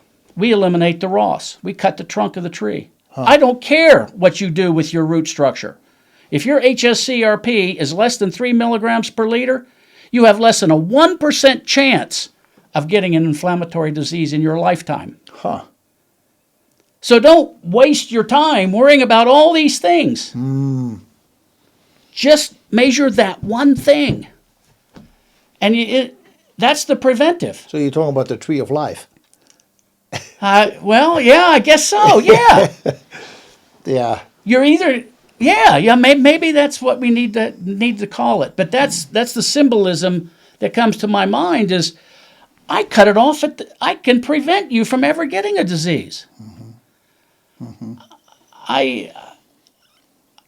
But it's so counter to current medical belief because it completely dries up the trillion-dollar medical industry. Yeah, totally.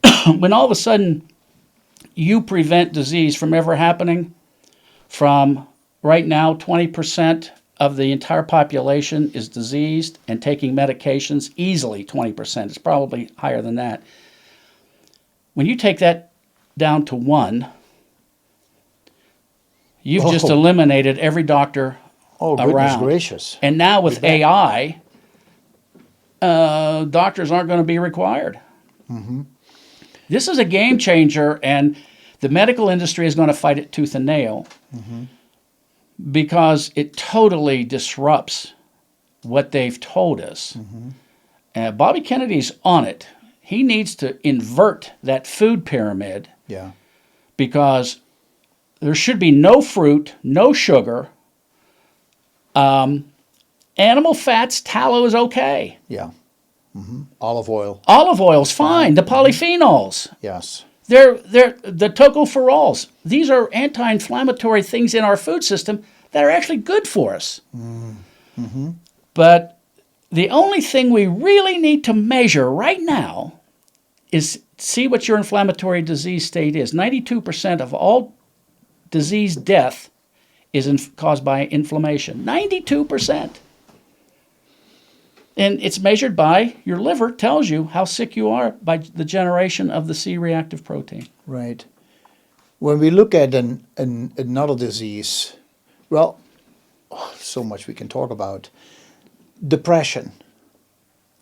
It's a chemical imbalance. It's a chemical imbalance. Mm-hmm. Is it an inflammation? It is. Now, because so many people are dealing with depression or being told they have depression. It's a fight or flight reflex. It's overwhelm, it's chronic, it's lack of sleep, it's stress, it's epinephrine, norepinephrine, cortisol. Trauma. Mm-hmm. Trauma. So grief. all of those hormones have to be processed through the liver. And in the process of doing that, they generate those free radicals. That's how we get them back. Okay. So I developed a device. MIT actually figured out, for example, why people get Alzheimer's. And it's caused by a misfolded amyloid beta plaque in the brain. Okay. So what they did is they drilled holes in a rat's head, and they inserted a fiber optic, and they put it into the occipital lobe of the brain, and they flashed different light frequencies to activate the microglia. Very few people know what microglia are, but these are cells from our birth. They're immortal. Until our death, they live in your brain. They don't die. And they are the waste management of your brain. They swing through the neuronal forest, clean up dead cellular debris, bacteria, viruses. They're the blood-brain barrier, them and astrocytes.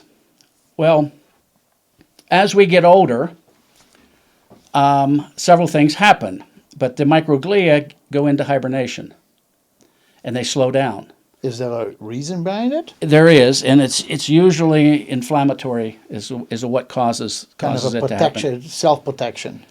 So the amyloid beta plaque begins to build up. There's nothing taking it out. In minus out equals accumulation. So as the amyloid plaque begins to build and it's not being chewed up by the microglia, it'll accumulate around the nerve fibers, the axon of the nerve, the myelin, and it will disintegrate it and the cell will die. That's the onset of Alzheimer's disease. Okay. MIT figured this out.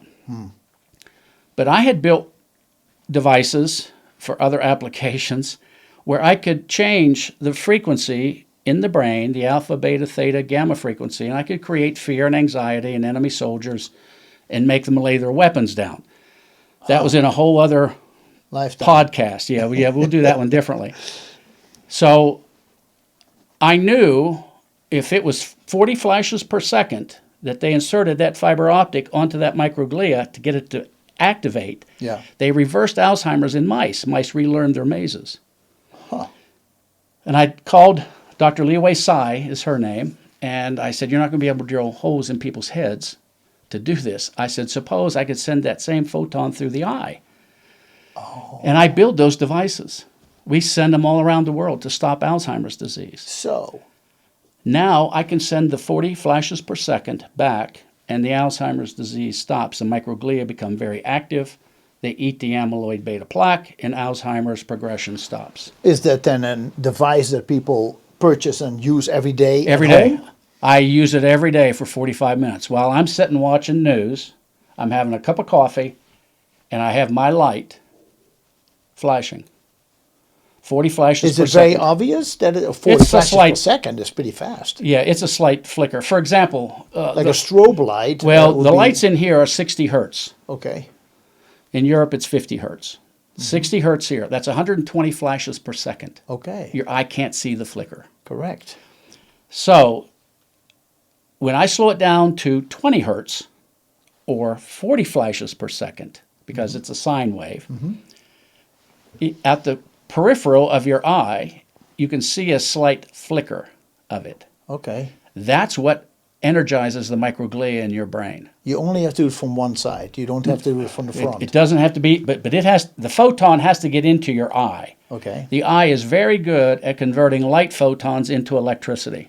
And that's what shoots back in our brain and allows us to see. I just take advantage of that. Yeah. So I send that photon in, and it's a conditioned. It's run off of a computer. There's 256 parameters that we set to give the amplitude and the frequency and the electromagnetic frequency of that light beam. So I know under Planck, E equals Planck's constant times frequency, I know the energy of that photon.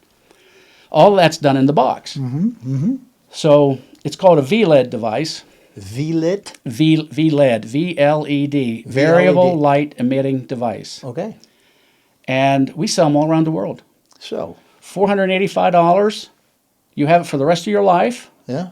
And now I've got nursing homes in their rec centers are changing their light frequencies from 60 hertz frequency to 20 And they're stopping the progression of dementia in these elderly people. Super interesting.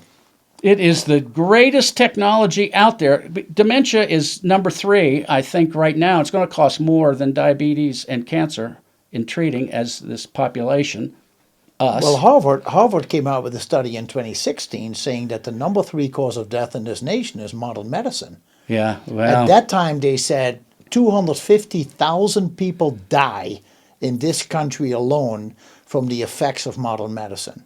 That is the It's side absolutely effect. true. You can still find the study. Yeah.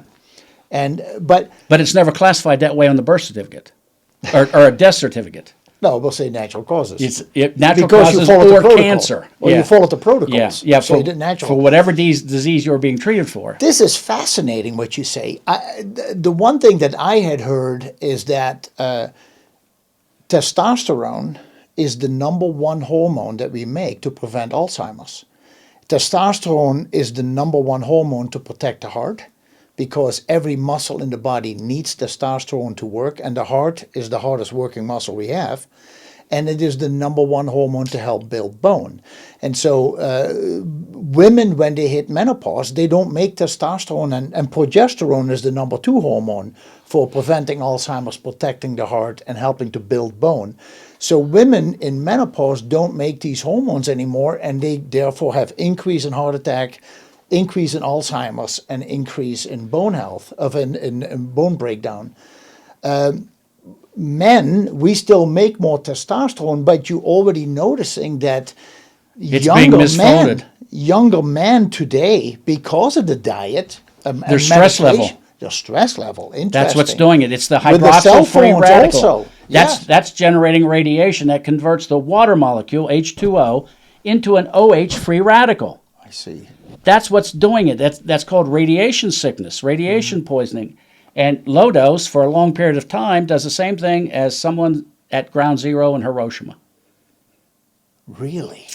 Wow. They're called sieverts, and you've got to be very, very careful with that. My own grandson, 16 years old, was in a terrible car wreck. He had brain trauma, and he was put into a coma. Knocked him down for 7 days. So what do they give him because of the inflammation from the trauma inside his brain? Mm-hmm. They gave him progesterone. So? It's a standard protocol now for brain trauma. Natural bioidentical progesterone. Huh. And it saved his brain. How did they They give had it to just him? a few hours. They injected it. Really? And you have to do it within 36 hours of the trauma. And it stopped the inflammation that would have destroyed more brain cells. He eventually came out, became a Green Beret, and he just retired as a Special Forces officer as a Green Beret. Goodness gracious. Fantastic. It is a story that I can't even tell you the horror of when it happens, and you go and you see him in a coma. In a coma, and the doctor's saying we only have 18 hours left to do this protocol. It's experimental, and as a family, you got to sit there and figure out what is it. Is he going to be brain dead? And the doctors are giving you no hope. They're saying it's pretty bad. A lot of bleeding internally. He had 4 hematomas in his brain, and we talked about it, and we said, let's do it. And 2 days later, they brought him out. And it took him about 6 months. And he got everything back. So when you look at the hormone structure, it's all about the misfolding of those hormones. You can produce all the hormones you want. If they're misfolded from stress, from worry, PTSD is all caused, it's an inflammatory disease. Look at the stress, the conflict. Anytime you're in a combat situation chronically for long periods of time, your epinephrine, cortisol levels are sky high. That's generating a huge inventory of these free radicals. Yeah. And they're going to wreak havoc all throughout your body. What's it say in the Bible? Why worry? It's only going to shorten your life. That's why. It's for short-term fixing of an immediate problem. Yeah. When you're chronically exposed, like you are in combat, for long periods of time, you are going to have a problem because your hs-CRP is going to be 50. Yeah. And if it's that point, what do? They try to knock the epinephrine, the cortisol down by drinking. Alcohol is processed the same way as fructose in the liver. Sugar, yeah. Mm-hmm. So that's what we know so far. This is about to change dramatically, and why we are at the point we are in our life, why these things are coming out now. Which things are you talking about? All The of this research. knowledge, all this research, yeah. And this clear understanding as to why people are getting sick. Maybe we had to have such a huge influx of inflammatory diseases to get the attention. Yeah. And I tell people who have lost people to cancer and disease, they didn't die in vain. We wouldn't be here knowing this if they didn't go before us. Yeah, but there's still too many of them die unnecessarily, Oh, in my opinion. without a doubt, the efficiency is terrible. But 90% of the people are dying and shouldn't be dying. Yeah, I had an interview with a medical doctor who was going to write a book, and he wanted to use some of the information about integrative medicine, the natural approach. And I don't know why he came to me, but he came to me. And I told him, I said, when I think about where we are today, we are aware of roughly 5,000 years of trial and error. And when you look back, the research that was done without research. In China, they said if something like chewing on a little bit of herbs or root and it kills your headache, if you can prove you can do this for 4 generations without having a side effect, but always have the success, Right. then we make it an official herb. Yep. And so that was 80 years of being flawless. You look, India has had it, Brazil, Greece, England, Germany, Brazil, anywhere, all the Native Americans had medicine men or women in their tribes. You always, when there are people together, there will always be somebody who has the talent or the gift The to knowledge help even, about the yeah. people. Well, and they learn that knowledge. The Native Americans say, if you are sick or wounded, there should be a remedy within a 100-yard radius of you to find a cure, to find help. And when I was talking to this doctor, I said, if I visualize this as a circle, a piece of pie, a piece of pizza, 5,000 years, and I look at what modern medicine has done in the last 125 years, which would be a real thin slice of pizza, the way they have pushed themselves without looking at the history. They literally try to reinvent something with Standard Oil and the whole pharmaceutical industry that Carnegie and what's his name? Well, even Bayer Standard in Oil. Germany. Sure, but what they started is that they said, we're going to take it from here. They didn't even appreciate the shoulders they were standing on from all the efforts that were put in by people throughout the history.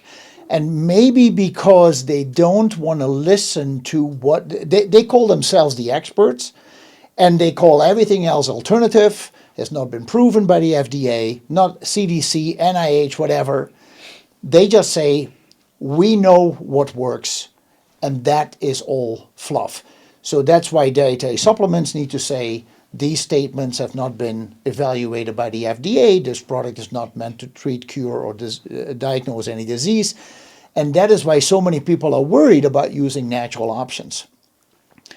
Your research with and the production and the invention of Velasta and what it can do for people's bodies is Mother Nature at work. Oh, well, without a doubt. And the science doesn't get it. Well, they understand it because we have the technology, but they have such a hard time accepting it because it disrupts the status quo.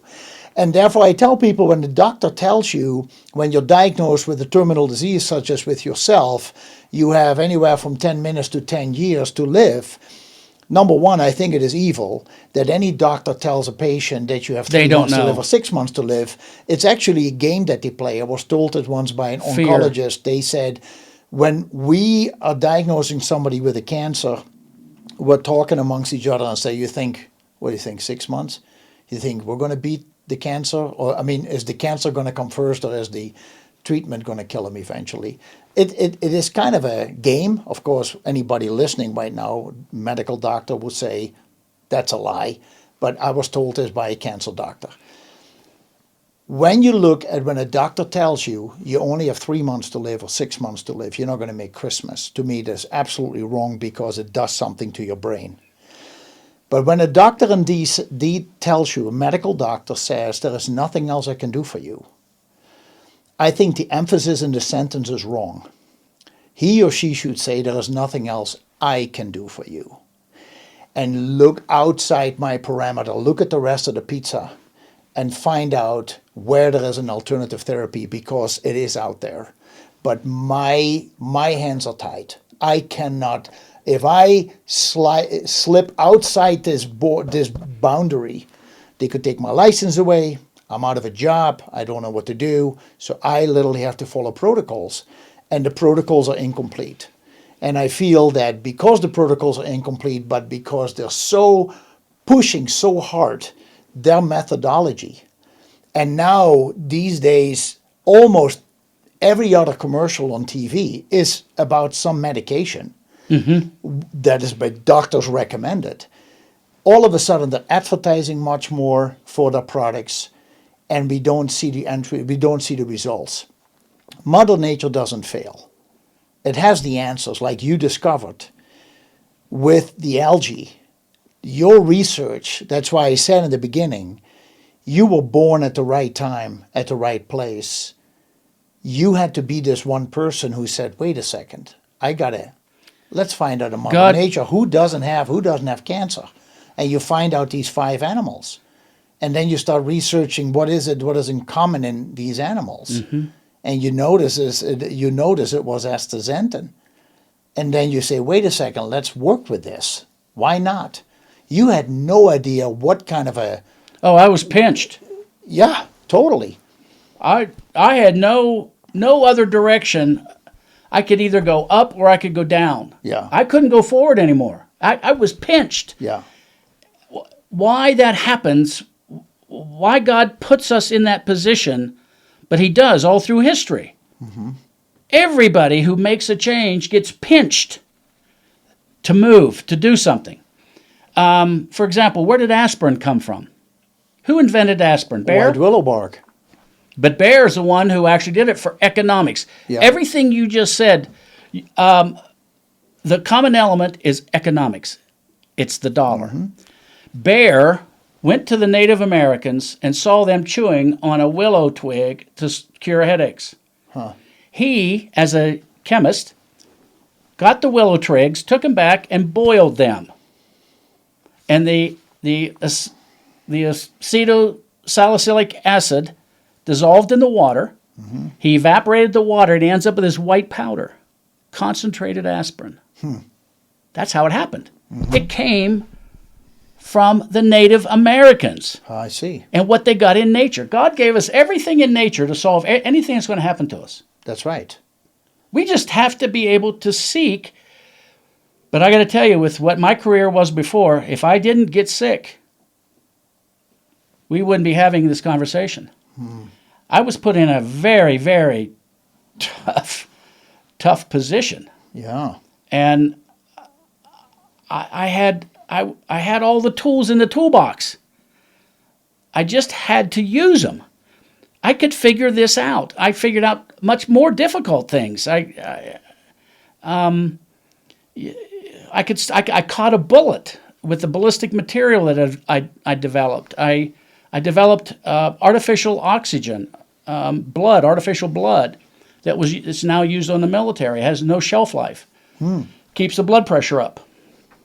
I put a rat in it underwater for 3 days, breathing in and out this liquid. No way. Oh, yeah. Pulled him out, shook him off, fed him. He was perfectly fine, but he breathed the liquid in and out of his lungs. And scratching on the glass jar, wanting to get out, had a weight around his tail, and he wanted out, but he learned to breathe in this liquid, drowned every breath. And I oxygenated. It holds its weight in oxygen, but it also takes the CO2 out. So then it turns out that that same technology was used for a 2-year-old boy who was underneath a car, got gasoline. His dad broke a fuel line, flooded the little boy's mouth and down in his lungs, and they couldn't get the gasoline out of his lungs. And it was going to kill him. So they pumped this fluid in, oxygenated it, and the gasoline floated to the surface, and they were aspirating it off, and the liquid kept him alive, enough oxygen in it. And they were able to get the gasoline to release from his air sacs in his lungs, and he saved his life. I don't know why these things happen when they happen. Yeah. The whole idea of where we are now was driven out of the same pinch point. People are pinched. Why am I dying? Why is there such a prevalence of Alzheimer's and Parkinson's? We gave Velasta to a Parkinson's patient who had arthritis real bad, and she was 82 years old. And my wife and I were coming back. She called us in our car, and she said, "I just want to thank you for this product." And I said, well, how's your arthritis? She said, "I don't have an arthritis anymore." But she said, "That's not why I'm calling you." She said, "Something you didn't know is I had severe Parkinson's." She says, "I couldn't hold food on a fork. I would throw it into the next booth. I shook so badly." She said, "I no longer have any tremors." She said, "My tremors went away." How much time, roughly time we're talking about? About 30 days. 30 days? Yeah. Wow. And she said, she went into Hershey Medical, and they said, "What are you taking?" And they told her, She told them, yeah. I had put it in a chocolate bar for her. Okay. So she was taking it in a chocolate. And she told them that she was eating this chocolate bar. And they said, "The chocolate didn't do this." Yeah, exactly. And so she told them what was in it, and they were in disbelief. And so then I began to put it together, what causes Parkinson's, and they've got it all wrong. In the substantia nigra of the brain, they thought that there was no more dopamine being produced, and that's what was causing Parkinson's. So there was an inflammatory wound or a lesion or something, but the substantia nigra part of the brain would stop production of dopamine. Well, when we went in and looked at it, we found that these people were still producing very large amounts of dopamine, but they had this other product called hydroxydopamine, which should not be in their brain. So it's the same reaction. Dopamine plus the hydroxyl free radical yields hydroxydopamine. Hydroxydopamine is what we give to animals to give them Parkinson's. So that we can test Parkinson's medications on those animals. Yes. And I'm going, oh my golly, that's it. So what do doctors do? They say, well, your dopamine level isn't high enough. We'll give you more levodopa. Right, with the medication. More and more, and not changing their inflammatory disease state. So temporarily you see an improvement, and then but long-term, pretty soon they get resistant, and they say, I'm sorry, there's nothing else we can do. Correct. And then they die. When in reality, if they had just taken out the hydroxyl free radical, those people would still be alive. And that is done with the strong antioxidants, such as Velasta. That's done with the antioxidants. We're in a whole different reversal, and the medical, your pie analogy is correct, because there's no money in natural products. And these guys, for example, one of the ladies that developed a cancer drug called Keytruda and Opdivo, Correct. You've probably heard of those. Yeah. They were developed from astaxanthin. Nobody's heard this story. I have the research papers of the biologist who got her PhD using astaxanthin to stop melanoma, or PD-L1 type cancers. So I called her on the phone, and I said, are you working on astaxanthin? She said, no. She said, I work for another pharmaceutical company. And I said, you're not working on astaxanthin? She said, no. She said, my job is to develop a synthetic molecule that mimics the activity of astaxanthin. They could patent that. Yeah, exactly. Yeah. Now, astaxanthin has the same effect as Keytruda. Keytruda is $36,000 a dose. Astaxanthin is $200. Does the same thing. This is patented and approved by the FDA as a prescription drug. An insurance company loves to pay this because the insurance company can't raise your premiums unless they spend more money. Yeah. And so they're in bed with these doctors, the pharmaceutical companies, to keep pushing these. It's all about money. Yeah. So natural products, because there's no money in that, they're left out. Doctors, true doctors that are true to their profession, are now beginning to accept the fact in the medical field, I can't help you anymore. Correct. Go try this. And with Velasta, we now have doctors telling their patients it's okay to take Velasta. We've come a long way. It's been a difficult journey, and on another podcast, I'll explain some of that issue too. Yeah. But I want to say what this doctor who I talked to, he looked at my pizza pie and my little slice in the middle, and he said, no, I don't agree with that. He said, I would like to take that slice out so that it is sticking out, because we actually have a much better oversight over everything that was done in history, and we know that we're better. And I said, no, you're part of the history. I said, but you have forced yourself in without having a gradual increase and looking at what was done, and use your equipment to diagnose. I said, you have no problem diagnosing. I said, the diagnosis is great. The problem is that with the power of the diagnosis, they determine if they want to stretch the truth or if they want to stretch the reference ranges, yes or no, to give people the false idea that either they are sick or they're really healthy. And then people say, but I have all these symptoms. Well, let me send you to my colleague on the third floor. that's right. Yeah. They're treating the tips of the branches that are hanging down. Correct. They're not dealing with the trunk of the tree. Yes. So it's so interesting that you bring up the tips. I do want to tell this story. There is a product that is made in Noxon, Montana. Noxon, Noxon, Montana. There is a tree that grows there. It's called the yew tree, Y-E-W. Oh, yeah. Ever heard of it? Yeah, it's an evergreen. It's an evergreen that Yeah. grows from northern Montana to the Seattle coast and then down to northern California. And there is a man living over there in Noxon, and he was approached in the early 90s by a representative for Bristol Myers and Squibb. And they said, are you an outfitter? And he said, yeah, I take people out in the forest. And he said, have you heard of the yew tree? And he said, yeah, of course, it grows all over there. And they said, could you supply us with the bark of that tree? Because there is an element in it, it's called Taxol. And we think it could be a great chemotherapy drug. And he said, well, yeah, let me think about that, how to do that. And so they offered him a nice sum of money. And in 3 years' time, communicating with loggers who would cut the trees and, take the bark off, he said, can I get the bark? And he had to kill a few trees. But in 3 years' time, he supplied Bristol Myers Squibb with 435,000 pounds of bark. And they were experimenting with taking the Taxol out, and they saw that it worked as a chemotherapy drug. But of course, you cannot just keep cutting the trees down for the bark to fight the cancer. So they were able to create a synthetic that is now Taxol, the chemotherapy Correct. drug. And Taxol comes in different forms, and my understanding is that it is the most used chemotherapy drug on the planet. Is. That comes from the yew tree from Noxon, Montana. But they synthetically make it now. Correct. They make the left-handed and the right-handed molecule. Yes, instead of Only the just the left-handed left-handed. molecule works as a cancer drug. This one causes severe side effects. Yes. This one will destroy your liver. So he had a bunch of bark left. And he said, what am I going to do with it? Because they said you need to wear a hazmat suit when you work with it because it's extremely toxic.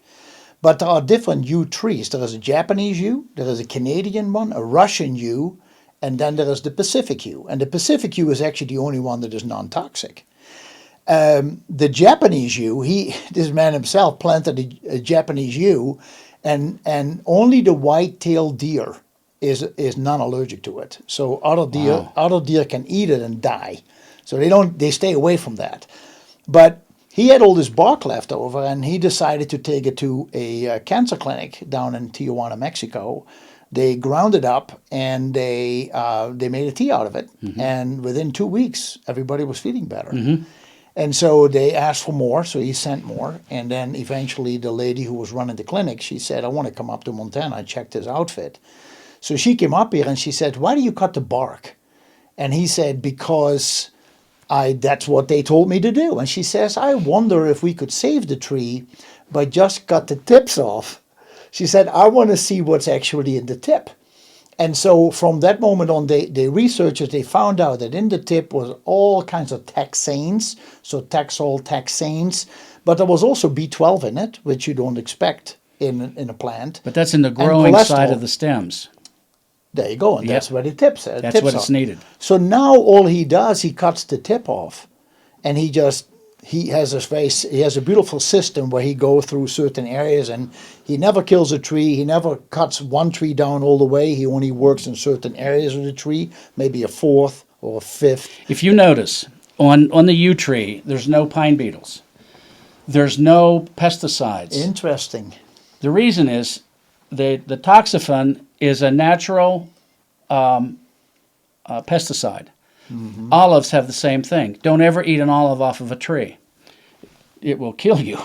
Interesting. Josh Early, down in California, I go through their olive grove together, and there's these olives, and there's no fences around these olives. And I said, what's keeping people from just coming out and picking your olives? He said, okay. He said, go get one. I got out of the truck, walked up, grabbed an olive, put it in my mouth, and I thought my mouth was going to turn inside out. So that quickly? Oh, that's why olives are historically thousands of years. That's the product. So olives produce a cyanide in their skin that keeps pests from eating the fruit. Huh.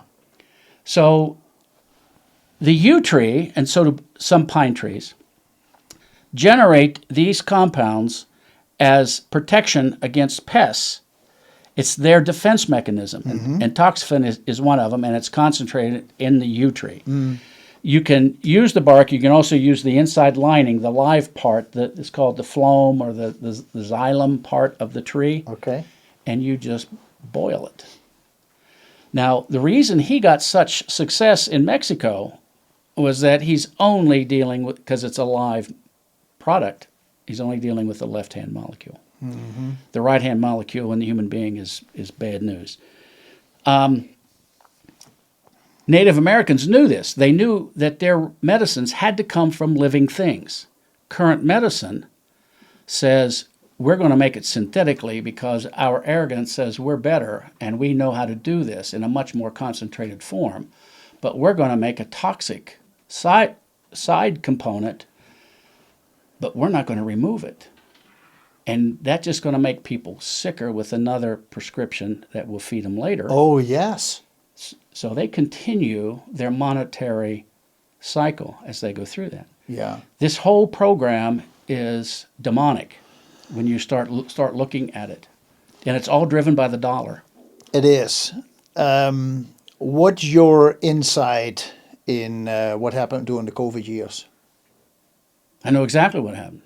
I wrote a paper on it, sent it to Trey Gowdy in March of 2021. I knew it when he was still a congressman. Yeah. At the time. I knew it was man-made. There's 8 protocols we use to identify whether an attack is a bioweapon or natural, because you don't want to nuke a country if it turns out to be a natural virus. So there were 8 protocols. There was transmissibility, mutagenicity, environmental survival, thermal survival, and there's genetic tests. So I don't know how much you want to go into it, but we were able to determine from the genetic tests, for example, for a virus to replicate, there's what's called a codon. It's like a barcode read on the RNA. Okay. And COVID was an RNA virus. So it had this half of a DNA chain, but had these amino acids sticking up, and there's 4 of them, C, A, T, and G. Well, the combination of those dictate what protein it's going to make.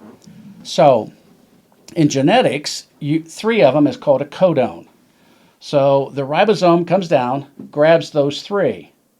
Those 3 code for an amino acid to be stuck to a base. Okay. So that you got the tail it's pooped out here of this one amino acid. Then it ratchets down 1 and reads 3 more. That calls for a different amino acid. So now you got 2 amino acids stuck together. It's building the protein. This is going on in your body right now. Then it moves down 3 more. So you can have C-A-T-T, C-A-T-T, T-A-G, C-T-A. And that's all a code for what allows us to have this conversation. That's the DNA code. And when we produce the RNA from our DNA, it comes out through the nuclear pore. The ribosome grabs it. Well, how does the ribosome know when to start adding on proteins? It only does it when it gets to an AUU, adenosine uracil. That's called the start codon. Now that thing will start reading whatever is after that and building that protein until it gets to an AUG, adenosine uracil guanine.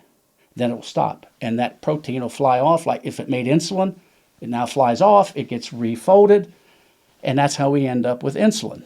Okay. I hope that's not too complicated. No, that was real simple. You want me to repeat it? Yeah. So, what happened with COVID, statistically, when we produce an RNA out of our DNA, the ribosome will read down probably half of the RNA before it'll find an AUU. Okay.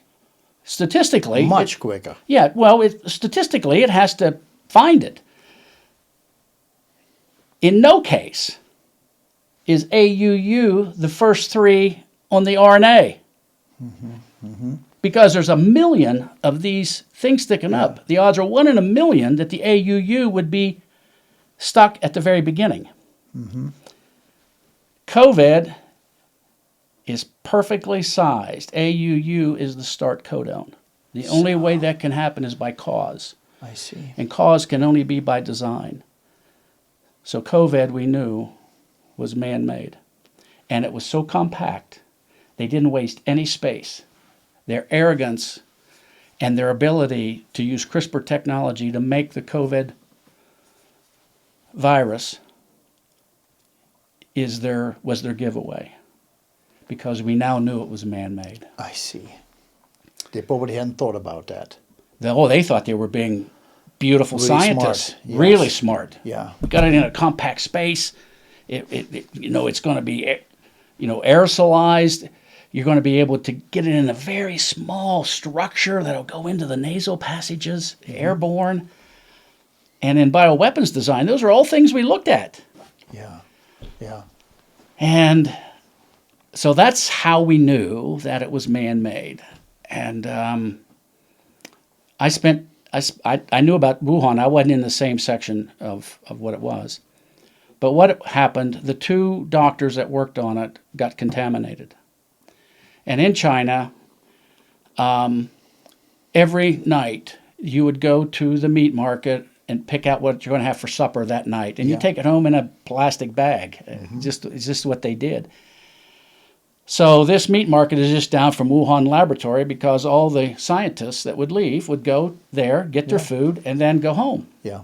Well, these doctors were contaminated, went into that meat market, and there's probably 50,000 people that went through that meat market getting food for 7 days before they ever got a symptom of being sick. And it just took off. So they tried to blame it on something in the meat market. But the reality was those two scientists who died, they passed away or disappeared. I suppose they died. They're probably the ones, most probably, that took it in and contaminated probably 50 to 60,000 people. Wow. Over the 7-day period. Unreal. Now, Velasta, a virus like that obviously creates an increased hs-CRP, high sensitivity C-reactive protein. So again, the Velasta astaxanthin could neutralize this. It saved my life. Did you get the virus? 5 times. I've had 5 times. I've had COVID 5 times. Well, you want to race or I'll something? test positive. No. Trying to be the one with the most the virus attacks? First time I got it, because I'm not getting the vaccine. I know what the vaccine RNA was going to do. Yeah. There was no degradation. It was too perfect. We don't have the enzymes to crack it, so it stays and is continually producing protein that eventually plugs up and kills people. That's how it works in simplified form. So I end up with COVID for 2 weeks, and I'm taking a lot of Velasta. It's not the virus that kills anybody. It's the inflammatory response. It's the inflammatory response. Your lungs, the solution to pollution is dilution. So when you get COVID, especially in your lungs, it irritates your lungs. So your body pumps fluid in to try to dilute that inflammatory response and get it to your kidneys. Yeah, I tell people if there's inflammation, if your house is on fire, what do you use to douse the fire? You use water. So the body will do the same thing. When there's an inflammation, it puts water in the area to cool it down. Pretty soon your lungs fill completely up because your kidneys can't get rid of it fast enough, and you die of pneumonia. So in my case, I ended up throwing a blood clot into my left lung. I had it for almost 2 weeks and come out of a dead sleep. And I could breathe in and out, but I knew I was suffocating. And I told my wife, and we go into the emergency room, and they do an x-ray, and they find that I've got a clot here in my left lung. Yeah. And I'm pretty sick. And so you know you're in trouble when they put you in a room, and it's completely glass, and the doctor comes in a spacesuit, and he's going, "How we doing today?" And I'm sitting on the edge of the bed going, "Am I going to see tomorrow?" He said, yeah. And he said, "Let's take a look." And the nurses, look in the windows. It was a room to myself. Yeah. Nobody could visit. So he goes over on the computer. The computer's in plastic. Everything's in plastic. Yeah. And I said, "What's my hs-CRP?" And he spins around and looks at me, and he said, "Are you a doctor?" And I said, "No." I said, "I just want to know what my inflammatory state is." He said, "Let's take a look." He pulls it up. He said, "Your hs-CRP is 22. So? I went, "Oh my golly, 22? He said, "What do you think it should be?" I said, "It should be under 3. I said, "I take Velasta." He said, "I've never heard of Velasta." But he said, "We have 4 doctors trying to figure out why yours is only 22. Only 22? I said, "What do you mean?" He says, "Well, a good outcome, CRP, is over 200. What do you mean a good outcome? Or under 200.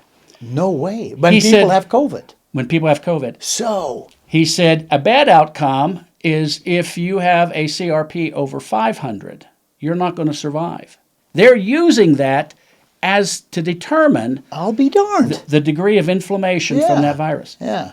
He said, "We have 4 doctors trying to figure out why yours is only 22. I said, "Well, I take Velasta." He said, "What is this Velasta?" So he pulled a chair up, and he sat there for 45 minutes. And I told him, he says, "We know nothing about this." Huh. I said, "You really should." He said, "We're going to do a lot of research on this." Well, they released me the next day.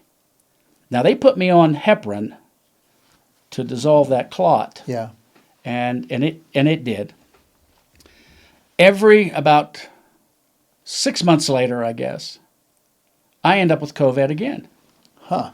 This time, it's like 48 hours. I tested positive with that PCR test, which I'm not sure if that's works or not. Yeah, I know. But I tested positive. All 5 times I tested positive. But the other 3 times was a sniffle. I had actually built up a natural immunity to COVID, but I didn't do the vaccine. Did you start with more Velastar when you were once you were diagnosed to bring the HS? No, I stayed at 100 milligrams. 100 milligrams. Yeah, and I always look. I don't want to get real graphic, but I make sure my stool is always red. Okay, That's the side. That's the side effect. Side effect. Because if I'm not absorbing it, I'm wasting it. Okay. So as long as I'm absorbing it at maximum dose, so that means every cell your body probably doesn't need it, and it's wasting it, and it shows up as red in the stool. So in your case, you say, if it's not red, when my stool is then you could assume that it would get absorbed. I'm not taking enough. If my stool is not red, because you know you will absorb it. That's right. So if I'm doing 100 milligrams per day and I'm exercising very, very heavily, and I notice my stool is not red, I'm in a high oxidative stress condition. I've got to take more Velastin. That's what I do. So how many pumps is that? Because it's a liquid, it's a pump, right? It's 13.5 milligrams. I put 3 in a capsule, so that's 40.5 milligrams per capsule. So I take 3 capsules a day. 14.5 in one? 13.5 per pump. Per pump. And I put 3 pumps in. It's 40. That's 40.5. 40.5. And then I take 3 capsules a day. So it's why really about 120. Why don't you use it straight in the mouth? Oh, it's messy. My wife has such a fit with me. You spill on your shirt. Oh, I've got it everywhere. And it's electrostatic.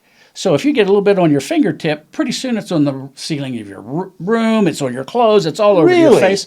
Oh yeah, it's one of the most... Can you not put it in your coffee or something? No, it doesn't mix with water.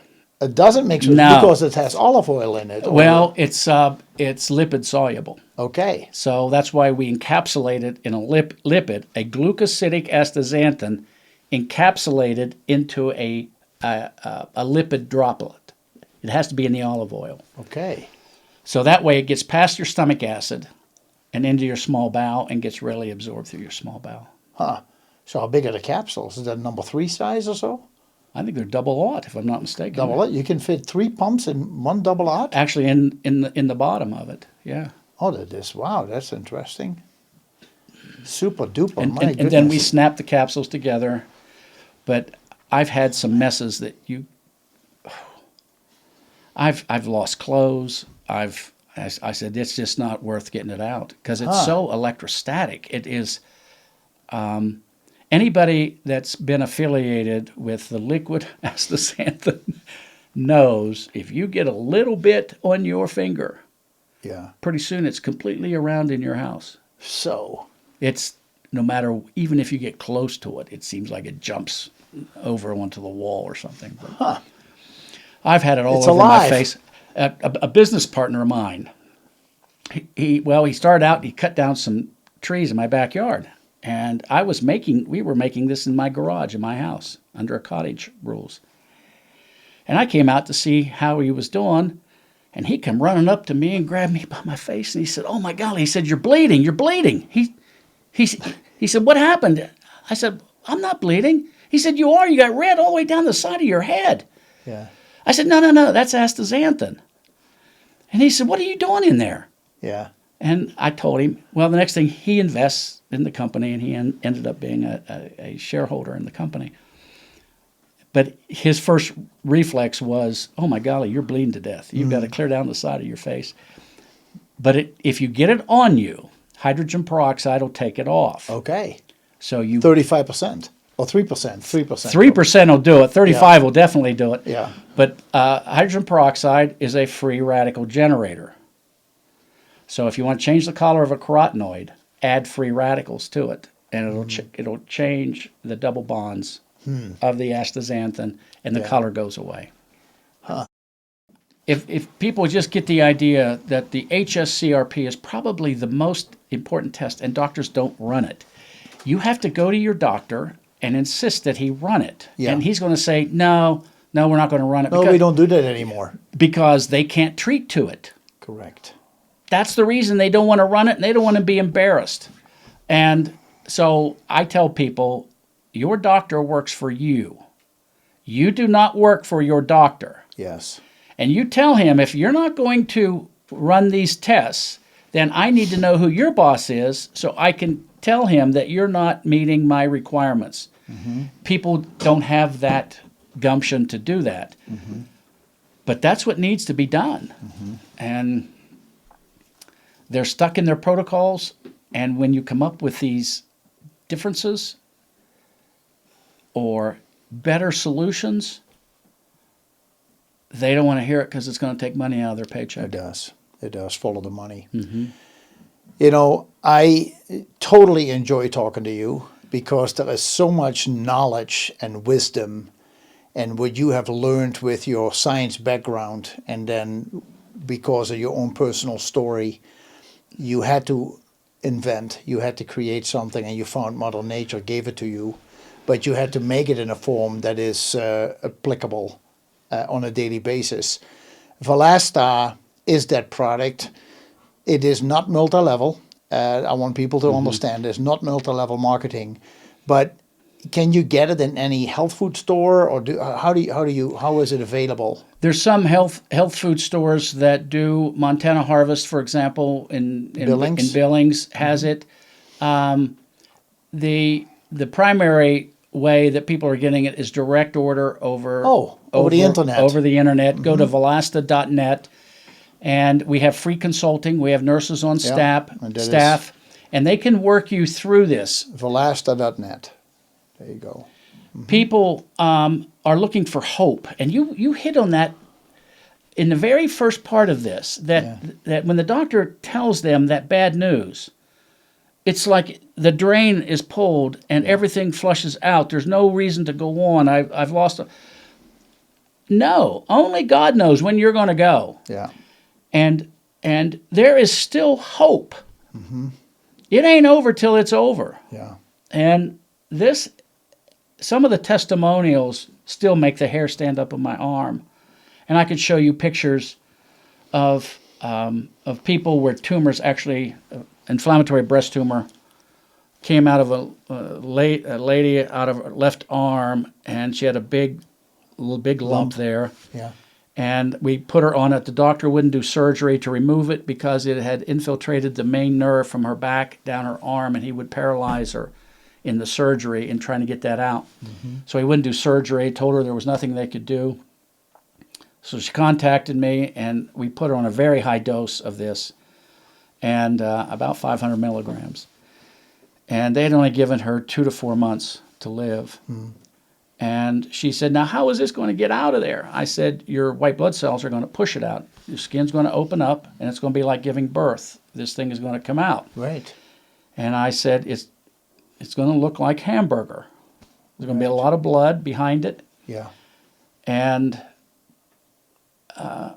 that's exactly what happened. Her skin split open, and this Mass. black cottage cheese looking mass, looked like meatloaf,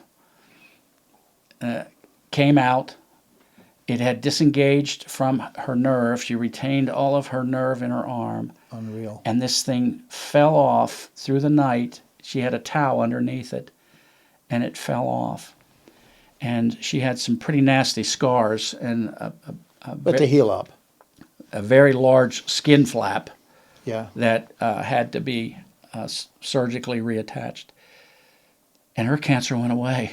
And, it just... You get the chills. It does. When you look at... This woman had no hope. No. She was talking to her husband about suicide. How do we get out of this? All those discussions we ended up having with her. And I've got a gentleman right now who had basal cell carcinoma in his forehead.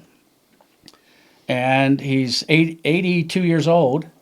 He got it when he was 70, came up. And when he contacted us, it eaten all the way across his forehead. And I said, why didn't you do something?